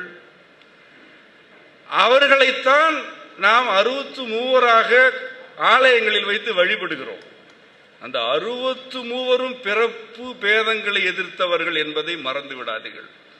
அந்த 63 தமிழுக்காக உழைத்தவர்கள் என்பதையும் மறந்து விடாதீர்கள். அந்த 63 வைதீகத்தை எதிர்த்தவர்கள் என்பதை எப்பொழுதுமே நினைவில் வைத்துக் கொள்ளுங்கள். 63 அந்த 63 அடக்குவதற்கு வாய்ப்பற்ற ஒரு அடங்காத மெய்யறிவாளராகிய மாணிக்க வாசகரும் வைதிகத்தை மிக கடுமையாக எதிர்த்து களங்கண்டு வெற்றி பெற்றவர்கள். அவர்கள் தோல்வி அடையவில்லை. வைதிகத்தை எதிர்த்தார்கள், பௌத்தத்தை எதிர்த்தார்கள், சமணத்தை எதிர்த்தார்கள். நம்முடைய சங்ககால செழுமை மரபு பெண்களுக்கு வழங்கிய இடம் என்பதை விட பெண்களுக்கு அது ஏற்கனவே எப்பொழுதும் வைத்திருந்த இடம் என்று கூற வேண்டும். அது மிக உயரியது. மானுடவியலாளர்கள் தாய் வழி சமூகத்தை பற்றி எழுதுவார்கள். ஆனால் தமிழர்களுடைய வரலாறு தாய் உரிமை சமூகத்தை வைத்திருக்கிறது. இந்த இரண்டும் வேறு. ஒரு பெண் பல ஆண்களோடு புணர்ச்சி கொண்டு பிள்ளையை பெற்றெடுக்கிறாள். இந்த பிள்ளைக்கு தந்தை யார் என்று தெரியாது. ஆகவே அந்த பிள்ளை தாய் வழி பிள்ளை என்று அழைக்கப்பட்டது. இது மானுடவியல் தொடக்கத்தில் ஒரு நிலை. இது தாய் வழி. தமிழர்களுடையது தாய் உரிமை சமூகம். ஒரு பெண் ஒரு ஆணுடனோ அல்லது வேறு பல ஆண்களுடனோ புணர்ச்சி கொண்டாலும் அவள் பெற்றெடுத்த குழந்தையின் மீதும் சமூக அமைப்பின் மீதும் அவளுக்கு உரிமை இருந்தது என்பதுதான் தாய் உரிமை. பெண்ணுக்கு உரிமை இருந்தது. இதனை பல சான்றுகளால் நிறுவலாம். நாம் ஏற்கனவே இவ்வாறான கட்டுரைகளை கூறி இயற்றியிருக்கிறோம். ஒரே ஒரு சான்றினை கூறினால் பொருத்தமாக இருக்கும். களவு மனம் கற்பு மனம் என்பதனை நீங்கள் அறிவீர்கள். ஒரு ஆணும் பெண்ணும் களவாக புணர்ச்சியில் இருக்கிறார்கள், உறவாடுகிறார்கள். இந்த தகவல் பெண்ணை பெற்றவர்களுடைய குடும்பத்திற்கு தெரிய வேண்டும். அதற்கென்று சில வழிமுறைகள் இருந்தன. இந்த பெண்ணை பெற்றவர்களுடைய குடும்பத்தில் அந்த தகவல் தாய்க்குத்தான் தெரிவிக்கப்படும் என்று தொல்காப்பியம் சொல்கிறது. தாய்க்குத்தான் தெரிவிக்கப்படும். அதன் பிறகு தாய் என்ன செய்வாள்? திருமண ஏற்பாடுகள் எல்லாம் செய்கிறாள். செய்துவிட்டு இறுதியாக தந்தைக்கும் சகோதரனுக்கும் தகவல் சொல்கிறாள். இப்படியே பதிவு செய்திருக்கிறார். ஒரு பெண் காதலித்து காட்டுக்குள் ஓடிவிட்டாள் என்ற செய்தியை கேட்டு தந்தைகள் கொதிப்பதும் அருவாளை தூக்குவதும் என்று அந்த தகவலே தந்தைக்கு தெரிவிக்கப்பட வேண்டிய தேவையில்லை. சொல்லலாம், சொல்லாமல் விட்டுவிடலாம். ஆனால் யாரிடம் தெரிவிக்க வேண்டும் என்றால் தாயிடம் தெரிவிக்க வேண்டும். அவள் அந்த இளைஞனுடைய ஊருக்கு சென்று எப்படி விசாரித்துக் கொண்டு செல்வாள் என்றெல்லாம் குறிப்புகள் இருக்கின்றன. செல்ல வேண்டும், அங்கு போய் அவள் விசாரிக்க வேண்டும். அவன் சரியானவனா பொருத்தமானவனா என்று அவள்தான் பார்க்க வேண்டும். பார்த்து திருமணமும் அவள்தான் ஏற்பாடு செய்ய வேண்டும் என்ற குடும்பம் அமைக்கும் உரிமை தாய்க்கு வழங்கப்பட்டது. இதன் வளர்ச்சி நிலையாக பேரரசர்களை நேருக்கு நேர் நின்று கேள்வி கேட்பவர்களாக பெண்கள் இருந்தார்கள். எப்படி என்றால், இரண்டு பெண்களை நான் கூற விரும்புகிறேன். வெண்ணி குயத்தியார் என்று ஒரு பெண். அவர் ஒரே ஒரு பாடல் தான் இயற்றியதாக கூறுகிறார்கள். வெண்ணி என்பது அவளுடைய ஊர், குயத்தி என்பது அவர் பிறந்த குலம். குயவர் குலத்தில் பிறந்த ஒரு பெண். அவள் ஒரு பெரிய புலவர். அவர் சோழன் கரிகால் வளவனை பார்த்து ஒரு பாடல் பாடுகிறாள். அந்த பாடல் பாடும் சூழல் எதுவென்றால், சேரமானுக்கும் கரிகாலனுக்கும் போர் நடக்கிறது. இருவருமே பெரிய வீரர்கள், பெரும் படையினர். இதில் கரிகால் வளவன் வெற்றி பெறுகிறான். அவன் அப்படிப்பட்ட ஒரு வீழ்த்த முடியாத வீரன். அவன் ஒரு கற்பனையில் ஒருவனை நாம் நாயகனாக விளங்கிக் கொள்வோம் என்றால் அவன் கரிகாலனாகத்தான் இருப்பான். அப்படிப்பட்டவன் அவன். வணிகத்திலும் அவன், கப்பல் வணிகத்தில் அவன் கரை கண்டவன், போரிலும் கரை கொண்டவன். இதனை இந்த வெண்ணி குயத்தி என்ற பெண் குறிப்பிடுகிறாள், பாடலிலேயே குறிப்பிடுகிறாள். அவனுக்கு எதிரே நின்று பாடுகிறாள்.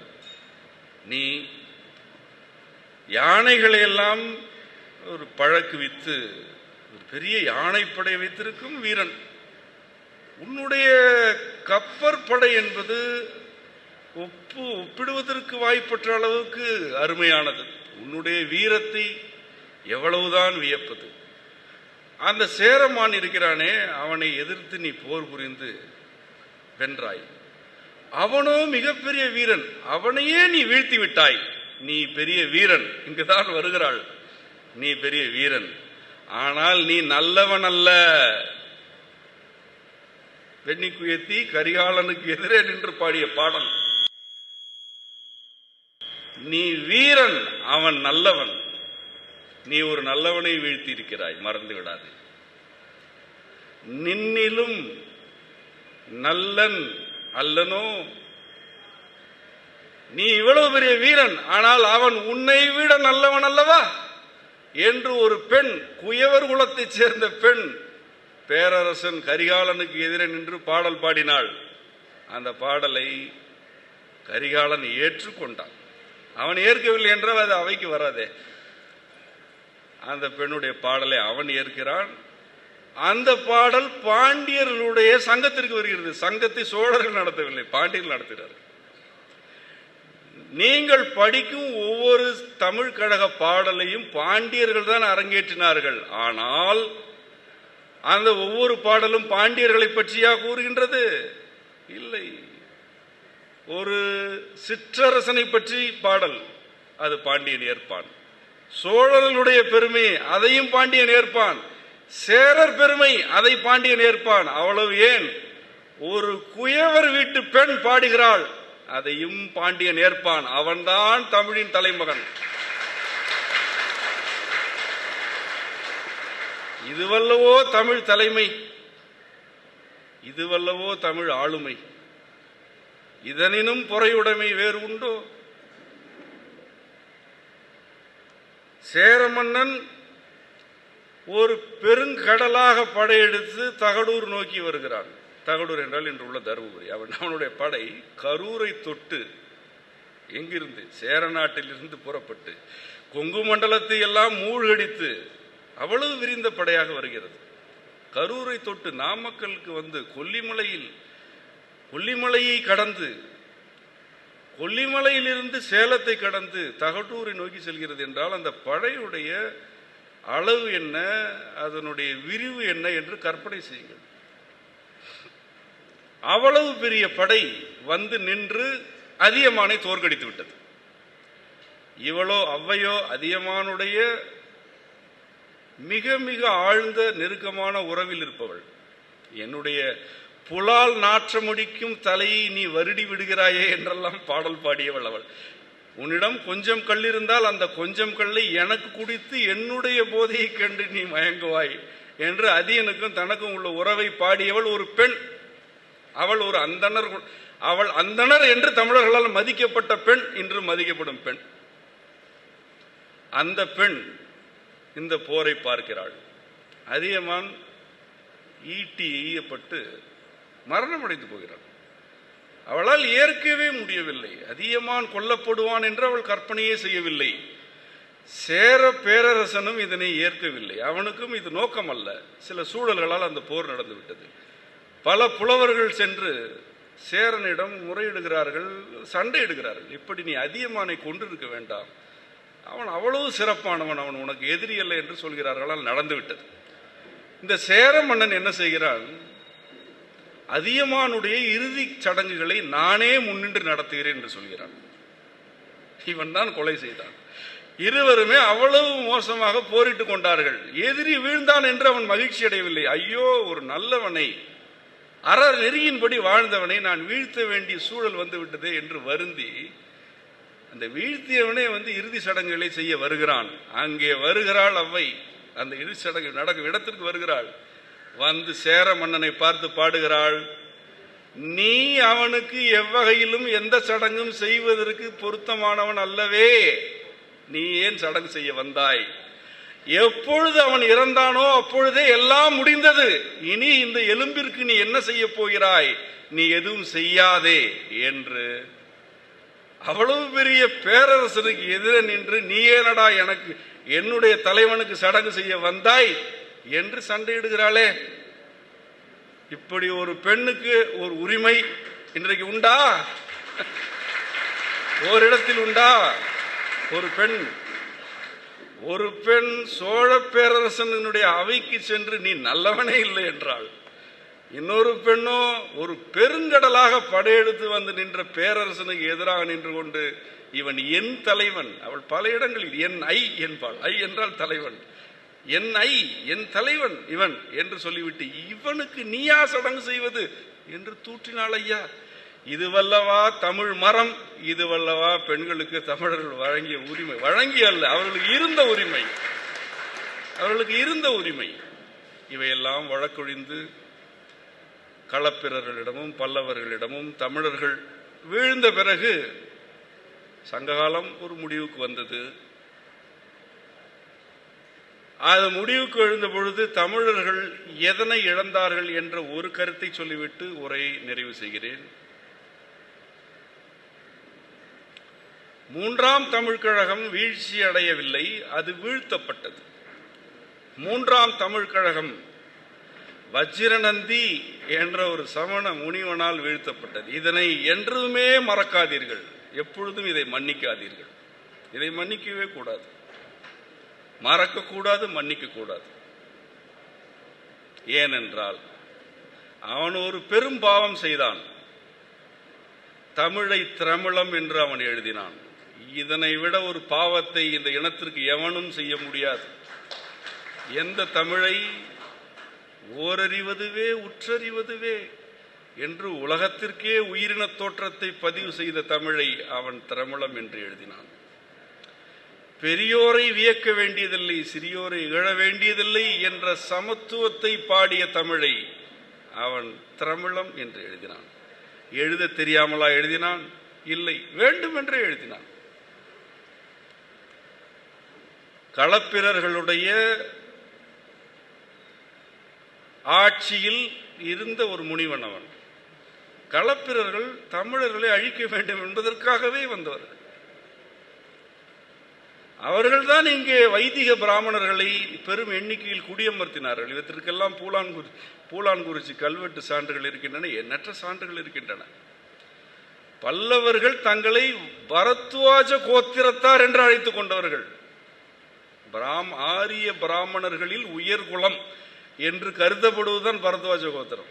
பல்லவர்கள் தங்களையே பிராமணர்கள் என்று கூறிக்கொண்டவர்கள்.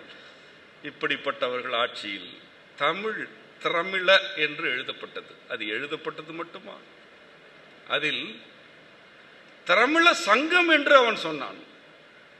எவ்வளவு இருமாப்பு இந்த இனத்தின் மீது, எவ்வளவு இகழ்வு அவனுக்கு இருந்தால், தமிழ் கழகம் என்று இருந்த கழகத்தை அதே மதுரையில் இனி இது தமிழ் கழகம் அல்ல, இது திரமிழ சங்கம் என்று கொச்சையாக எழுதி அதனை நிறுவி நடத்தினான். யானையை அடித்து துன்புறுத்தி பிச்சை எடுக்க வைப்பதை போன்றது தமிழர்களுடைய கழகம் அமைந்த மதுரையில் எதிரிகள் வந்து உட்கார்ந்து கொண்டு திரமிழ சங்கம் என்று இனி அழைக்க வேண்டும், தமிழ் கழகம் என்று அழைக்கக்கூடாது என்று நிறுவினார்கள். இதை நிறுவிவிட்டு அவர்கள் சில நூல்களை இயற்றினார்கள். அந்த நூல்களில் ஒன்றுதான் ஆச்சார கோவை. இது சமணர்கள் அமைத்த திரமிழ சங்கத்தில் இயற்றப்பட்டது. இதை தமிழ்ச்சங்க நூல்கள் என்ற வரிசையில் இப்பொழுது வைத்திருக்கிறார்கள். இது பெரிய பாவம், இது பிழையான கருத்து, இது ஒரு வகையில் திரித்தல். இந்த ஆச்சார கோவைதான் சில குடிகளில் பிறந்தவர்களை பிராமணர்கள் தீண்டக்கூடாது என்ற விதியை எழுதிய முதல் தமிழ் நூல். அது தமிழில் இயற்றப்பட்ட நூலே அன்றி தமிழ் நூல் அல்ல. தமிழில் இயற்றப்படுவது அனைத்துமே தமிழ் அல்ல, அது தமிழில் இயற்றப்பட்ட நூல், அது தமிழ் நூல் அல்ல.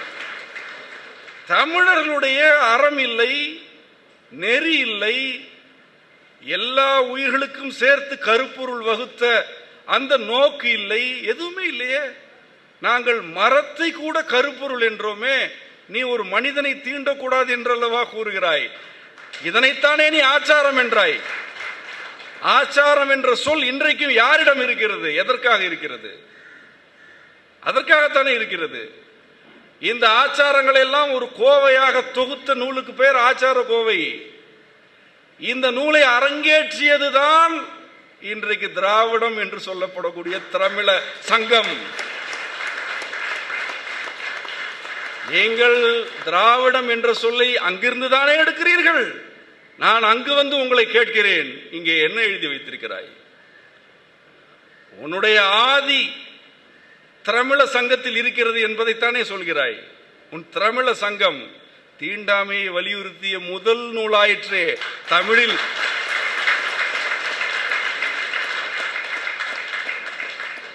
பிறப்போக்கும் எவ்வுயிர்க்கும் சிறப்பொவ்வா செய்தொழில் வேற்றுமையான் எனும் பொழுது செய்யும் தொழிலால் கூட எவனுக்கும் சிறப்பில்லை என்றல்லவா திருவள்ளுவன் சொன்னான்.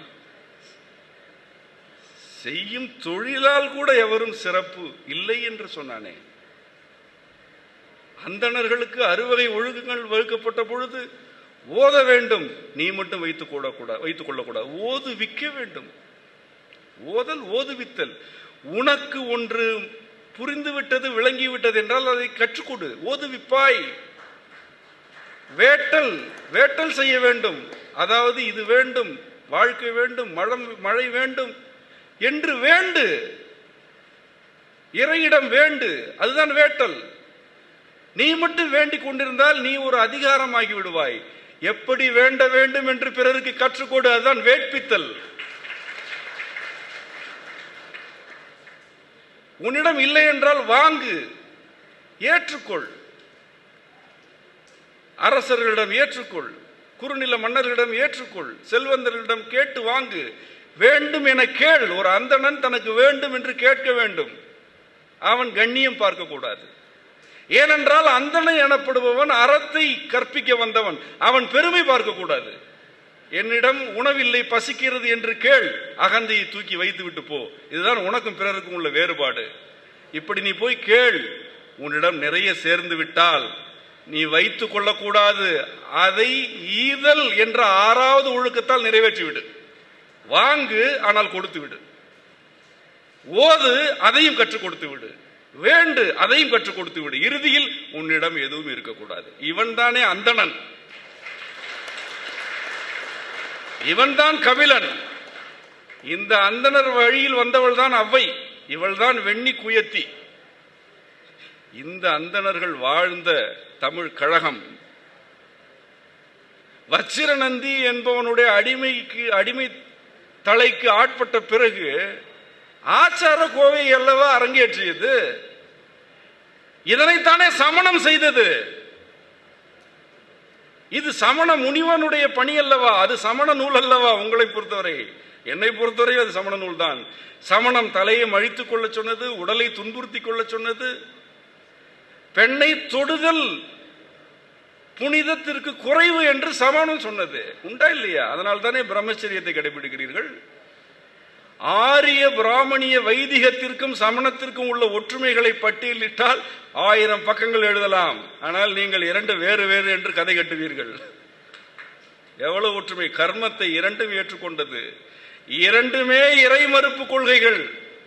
ஆரியர்களுடைய வேதம் இறையை மறுத்தது. அது ஒரு நாத்திக கருத்து.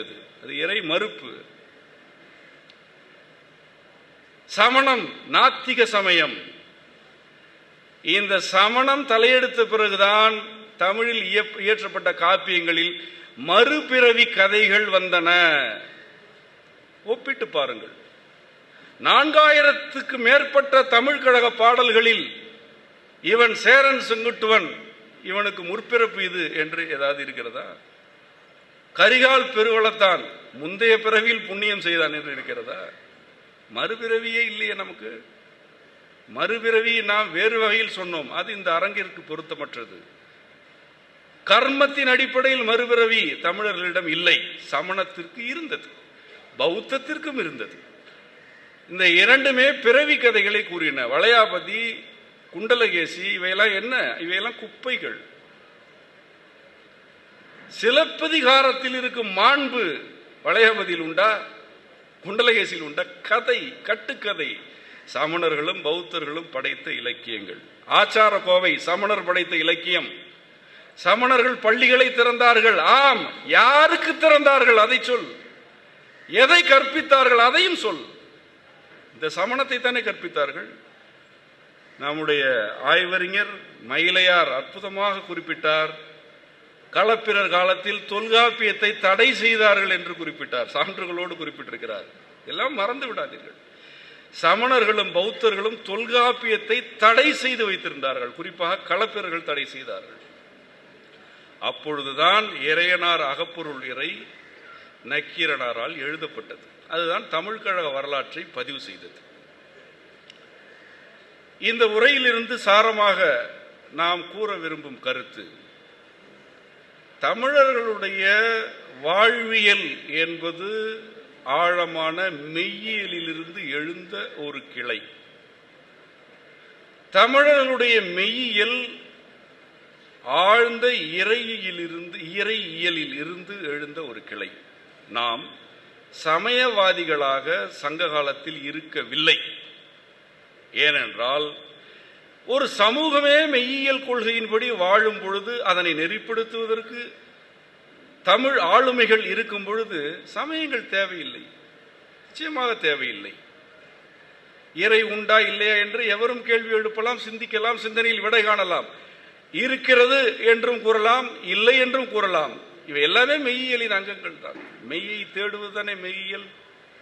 ஆகவே நாம் குறிப்பிட்ட சடங்குகளை பின்பற்றவில்லை, குறிப்பிட்ட உருவ வழிபாட்டில் சிக்கவில்லை. ஆனாலும் நம்மிடம் இறையியல்தான் அடிப்படையாக இருந்தது என்பதனை நான் இந்த உரையில் குறிப்பிட்டிருக்கிறேன். பல்லவர் களப்பிரர் காலத்தில் மனிதர்களை வழிபடும் பழக்கத்தை சமணர்களும் பௌத்தர்களும் ஏற்படுத்தினார். இன்றைக்கு அவர்கள் மனிதர்களை தானே வழிபடுகிறார்கள். நீங்கள் ஒரு நகைமுரணை பாருங்கள். எவரெல்லாம் தீவிர பகுத்தறிவாளரோ அவர் அனைவருமே மனித உருவங்களை வழிபடுவார்கள். அனைவருமே. மனிதராக வாழ்ந்த ஒருவருடைய சிலைக்கு மாலை இடுவதை விட ஒரு பகுத்தறிவுக்கு ஒவ்வாமை உண்டா? மலரை கொண்டு போய் எங்கே கல்லில் அல்லவா போடுகிறாய்? இதனை நான் கேலிக்கு சொல்லவில்லை.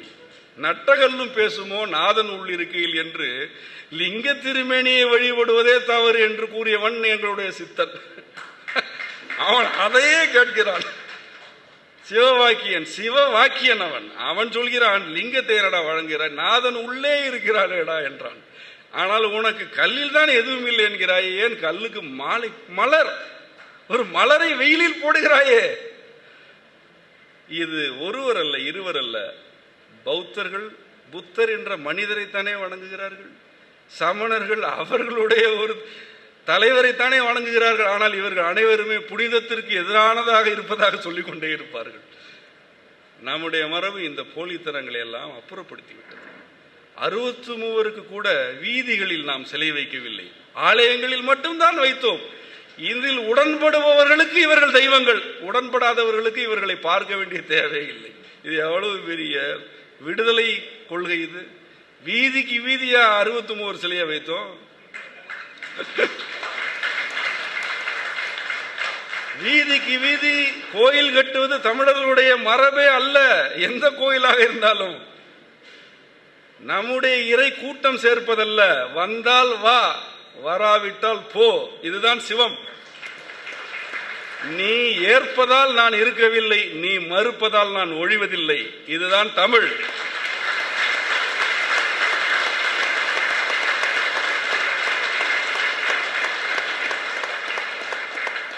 எது அசைவற்றதாக எப்பொழுதும் இருந்து கொண்டே இருக்கிறதோ அதுவே கருவாகிய சிவம் என்பது நம்முடைய இறையியல். எது மனித குலத்தின் தொடக்கம் முதல் இறுதி வரை இருந்து கொண்டே இருக்கிறதோ, இருக்க போகிறதோ, அதுவே சிவமாகிய தமிழ் என்பதுதான் நான் உணர்ந்த உண்மை. அதனால்தான் நான் இது இறைத்தமிழ் என்று கூறுகிறேன். நான் எப்பொழுதுமே இறைத்தமிழ் என்று தான் கூறுவேன். இதனை கூறுவதற்கு என்னுடைய ஆய்வுகள் காரணமல்ல. எனக்கு ஆய்வு செய்ய வராது, தெரியாது. நான் மிகவும் குறைவாக கற்றவன், ஆனால் சற்று கூடுதலாகவே உணர்ந்தவன். இந்த மொழியை நான் உணர்கிறேன். ஒவ்வொரு சொல்லிலும் இறையை நான் உணர்கிறேன். நம்முடைய தமிழர்களின் மெய்யியலில் உள்ள ஒவ்வொரு கூறும் எல்லா உயிர்களுக்குமான அறத்தை போதிக்கிறது, கற்பிக்கிறது என்பதனை நான் உணர்கிறேன். அவ்வகையில் சங்ககால தமிழர் வாழ்வியல் என்ற கருத்து, நாம் மெய்யியல் கற்க வேண்டியவர்கள் என்ற ஒரு வேட்கையை நோக்கி நம்மை தள்ளும் கருத்து. நீங்கள் அனைவரும் நம்முடைய தமிழ் கழக நூல்களை பயில வேண்டும், பொறுமையாக பயில வேண்டும். உங்களுக்கு நல்வாய்ப்பாக நம்முடைய முன்னோடி ஆய்வறிஞர் மாசோ விக்டர் ஐயா நம்மோடு இருக்கிறார், நம்மோடு தான் இருக்கிறார். அவருடைய நூல்களை எல்லாம் நீங்கள் பயின்றிருப்பீர்கள். நான் ஏற்கனவே குறிப்பிட்டது போல எனக்கு படிக்கும் பழக்கம் மிகவும் குறைவு. அவருடைய குமரிக்கண்டம் என்ற நூலை நான் கற்றிருக்கிறேன், வியந்திருக்கிறேன். மரபு காவலர் என்ற ஒரு விருதினை அவருக்கு நாம் செம்மையில் ஏற்கனவே பிரண்டை திருவிழாவில் வழங்கினோம். அவர் மரபு காவலர். இந்த மரபின் தொன்மையை காத்தவர்களில் ஐயாவுக்கு நிகர் சமகாலத்தில் யாருமே இல்லை. ஏனென்றால் மற்றவர்கள், எனது தகப்பனார் உள்ளிட்ட அனைவருமே அரசியலாக தமிழ் தேசியத்தை முன்னெடுத்தார்கள். அது ஒரு அரண். ஆனால் வரலாற்றையும் தொன்மையையும் தொலைத்து விட்டால் அரசியல் அழிந்து போகும். இதை எப்பொழுதுமே மறக்காதீர்கள். தொன்மத்தை தொலைக்காதே, எப்பொழுதும் தொலைக்காதே. நம்முடைய தொன்மம் கட்டுக்கதைகளால் நிரம்பியதல்ல. உன்னுடைய தொன்மம் தொல்காப்பியத்திலிருந்து தொடங்குகிறது. இதை விட உனக்கு என்ன பெருமை வேண்டும்? மற்றவருடைய தொன்மம் வேதத்தில் இருக்கிறது, வானத்தில் இருக்கிறது. உன் தொன்மம் தொல்காப்பியத்தில் இருக்கிறது. இந்த தொன்மத்தை மறக்கக்கூடாது. இந்த தொன்மத்தை கட்டி காக்கும் காவல் அரண்களில் சமகாலத்தில் வாழும் மாசோ விக்டர் ஐயா, பிற தமிழறிஞர்கள் ஆகியோரெல்லாம் உங்களோடு இருக்கிறார்கள். இவர்களுடைய வழிகாட்டலின் அடிப்படையில் நீங்கள் சங்க தமிழ் நூல்களை எல்லாம் பயில வேண்டும். சங்க தமிழ் நூல்களை நீங்கள் நேரடியாக பயின்று அந்நூல்களில் உள்ள மெய்யியல் கொள்கைகளை எல்லாம் விளங்கிக் கொள்ள வேண்டும். தனிப்பட்ட முறையில் எனக்கும் பொறுப்பு இருக்கிறது. நானும் மெய்யியல் குறித்த நூல்களை எழுதி கொண்டும் பலருக்கு கற்றுக் கொடுத்து கொண்டும் இருக்கிறேன். பல உரைகளை ஆற்றிக் கொண்டிருக்கிறேன். பலர் ஒன்று கூடி தமிழை போற்றி வாழ வேண்டும் என்பதுதான் நம்முடைய விருப்பம். இந்த நிகழ்வை இப்படி நேர்த்தியாக ஒழுங்கு செய்த நாம் தமிழர் கட்சியுடைய தலைமை ஒருங்கிணைப்பாளர் எனது அண்ணன் சீமான் அவர்கள், அவர் ஒரு அறிவார்ந்த தமிழ் சமூகம் உருவாக வேண்டும் என்ற விருப்பத்தில் இதனை செய்கிறார் என்பதனால் அவரை பின்பற்றுபவர்களுக்கு பொறுப்பு இருக்கிறது. இதனை புரிந்து கொள்ளுங்கள். தமிழர்களுடைய தொன்மை இவ்வளவு ஆழமானது என்பது உங்களுக்கும் எனக்கு பெருமை அல்ல, பொறுப்பு வாய்ந்தது. நம்முடைய முன்னோர் வியத்தகு ஆற்றல் படைத்தோர் என்றால் அது நமக்கு பெருமை என்றால் நாம் அழிந்து போவோம். அது நமக்கு பொறுப்பு என்றால் அடுத்த தலைமுறையை கடத்தி செல்வோம். ஆகவே பெரியோரை வியந்து கொண்டே இருக்கக்கூடாது, பொறுப்புணர்ந்து நடந்து கொள்ள வேண்டும். தமிழ் நூல்களை பயில வேண்டும், பரப்ப வேண்டும், வாழ்வியல் நெறிமுறைகளை பின்பற்ற வேண்டும்.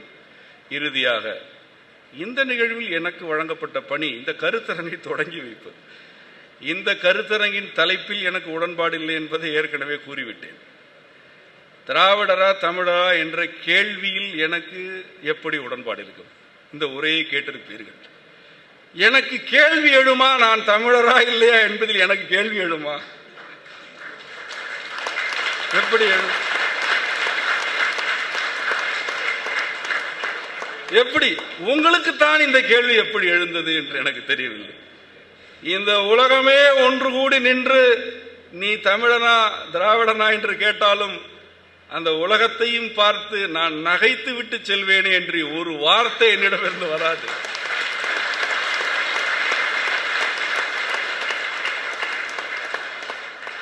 ஐந்திரம் வகுத்த மயமாமுனியின் பிள்ளை, அந்த ஐந்திரத்தை பயின்ற தொல்காப்பியனின் பிள்ளை, ஔவையின் பிள்ளை, திருவள்ளுவனின் பிள்ளை, நாவுக்கரசரின் பிள்ளை, அந்த அம்மையப்பருக்கே பிள்ளை.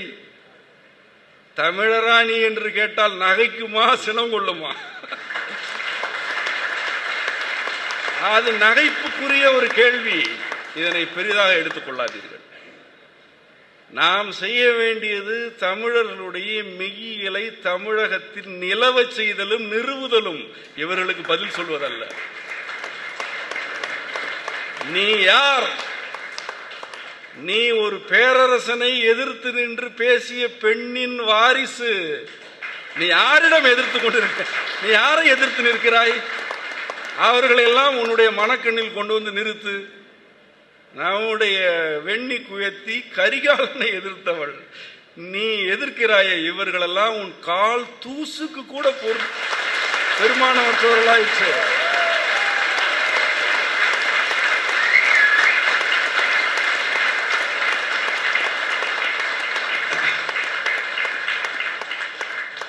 நமக்கு பொறுப்பு இருக்கிறது என்பதனால் நாம் நம்முடைய நூல்களை பயில வேண்டும், கருத்துக்களை உள்வாங்க வேண்டும், வாழ்வியலாக அதனை வடித்து நடைமுறைப்படுத்த வேண்டும், வாழ்ந்து காட்ட வேண்டும்.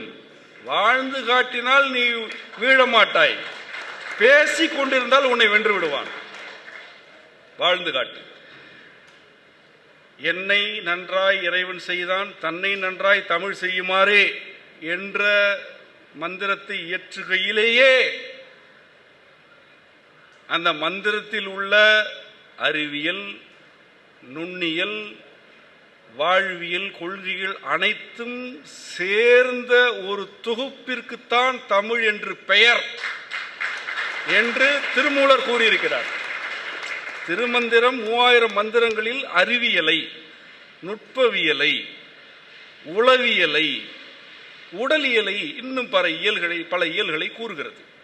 இந்த எல்லா இயல்களையும் ஒரு சொல்லில் திருமூலர் குறிப்பிடுகிறார், தமிழ். இந்த ஒரு சொல்லில் தான் இவ்வளவு இயல்களும் இருக்கின்றன என்று திருமந்திரம் சொல்கிறது. திருமந்திரம் நேரடியாகத்தானே சொல்கிறார். இறைவன் என்னை தமிழில் செய் என்று கூறவில்லை, தமிழ் செய் என்று கூறினார். நான் வேறு, தமிழ் வேறு என்றால் தானே நீ என்னை தமிழில் செய்ய வேண்டும். நான் தானே தமிழ், என்னை நன்றாக தமிழ் செய். ஒரு களிமண் பாண்டமாவது போல இறைவன் திருமந்திரமானான், தமிழானான். பாண்டம் ஆன பிறகும் அது மண்தான். அதுதான் என்னை நன்றாய் தமிழ் செய். ஒரு மண்ணை பாண்டம் செய், மண்ணில் செய்யாதே, மண்ணை பாண்டமாக்கு என்பது மண் வேறு பாண்டம் வேறு என்ற இருமையை உடைப்பது. இதனால் தான் அவர் தன்னை நன்றாய் தமிழ் செய்யுமாறு என்றார். அப்படிப்பட்ட சித்தர் மரபின் பிள்ளைகளாகிய தமிழர்கள் தமிழாக வாழ்ந்து, தமிழை உணர்ந்து, வாழ்வியல் நெறிகளாக கடைபிடிக்கையில் எதிரிகளும் இங்கு வந்துதான் சேருவார்கள். இது உங்களுக்கு மிகையாக தோன்றும், நான் நம்பிக்கையில் பேசுவதாக கூட தோன்றும். நான் எதையும் நம்ப மாட்டேன், நான் எல்லாவற்றையும் கேள்விக்குள்ளாக்குபவன். அது வேறு.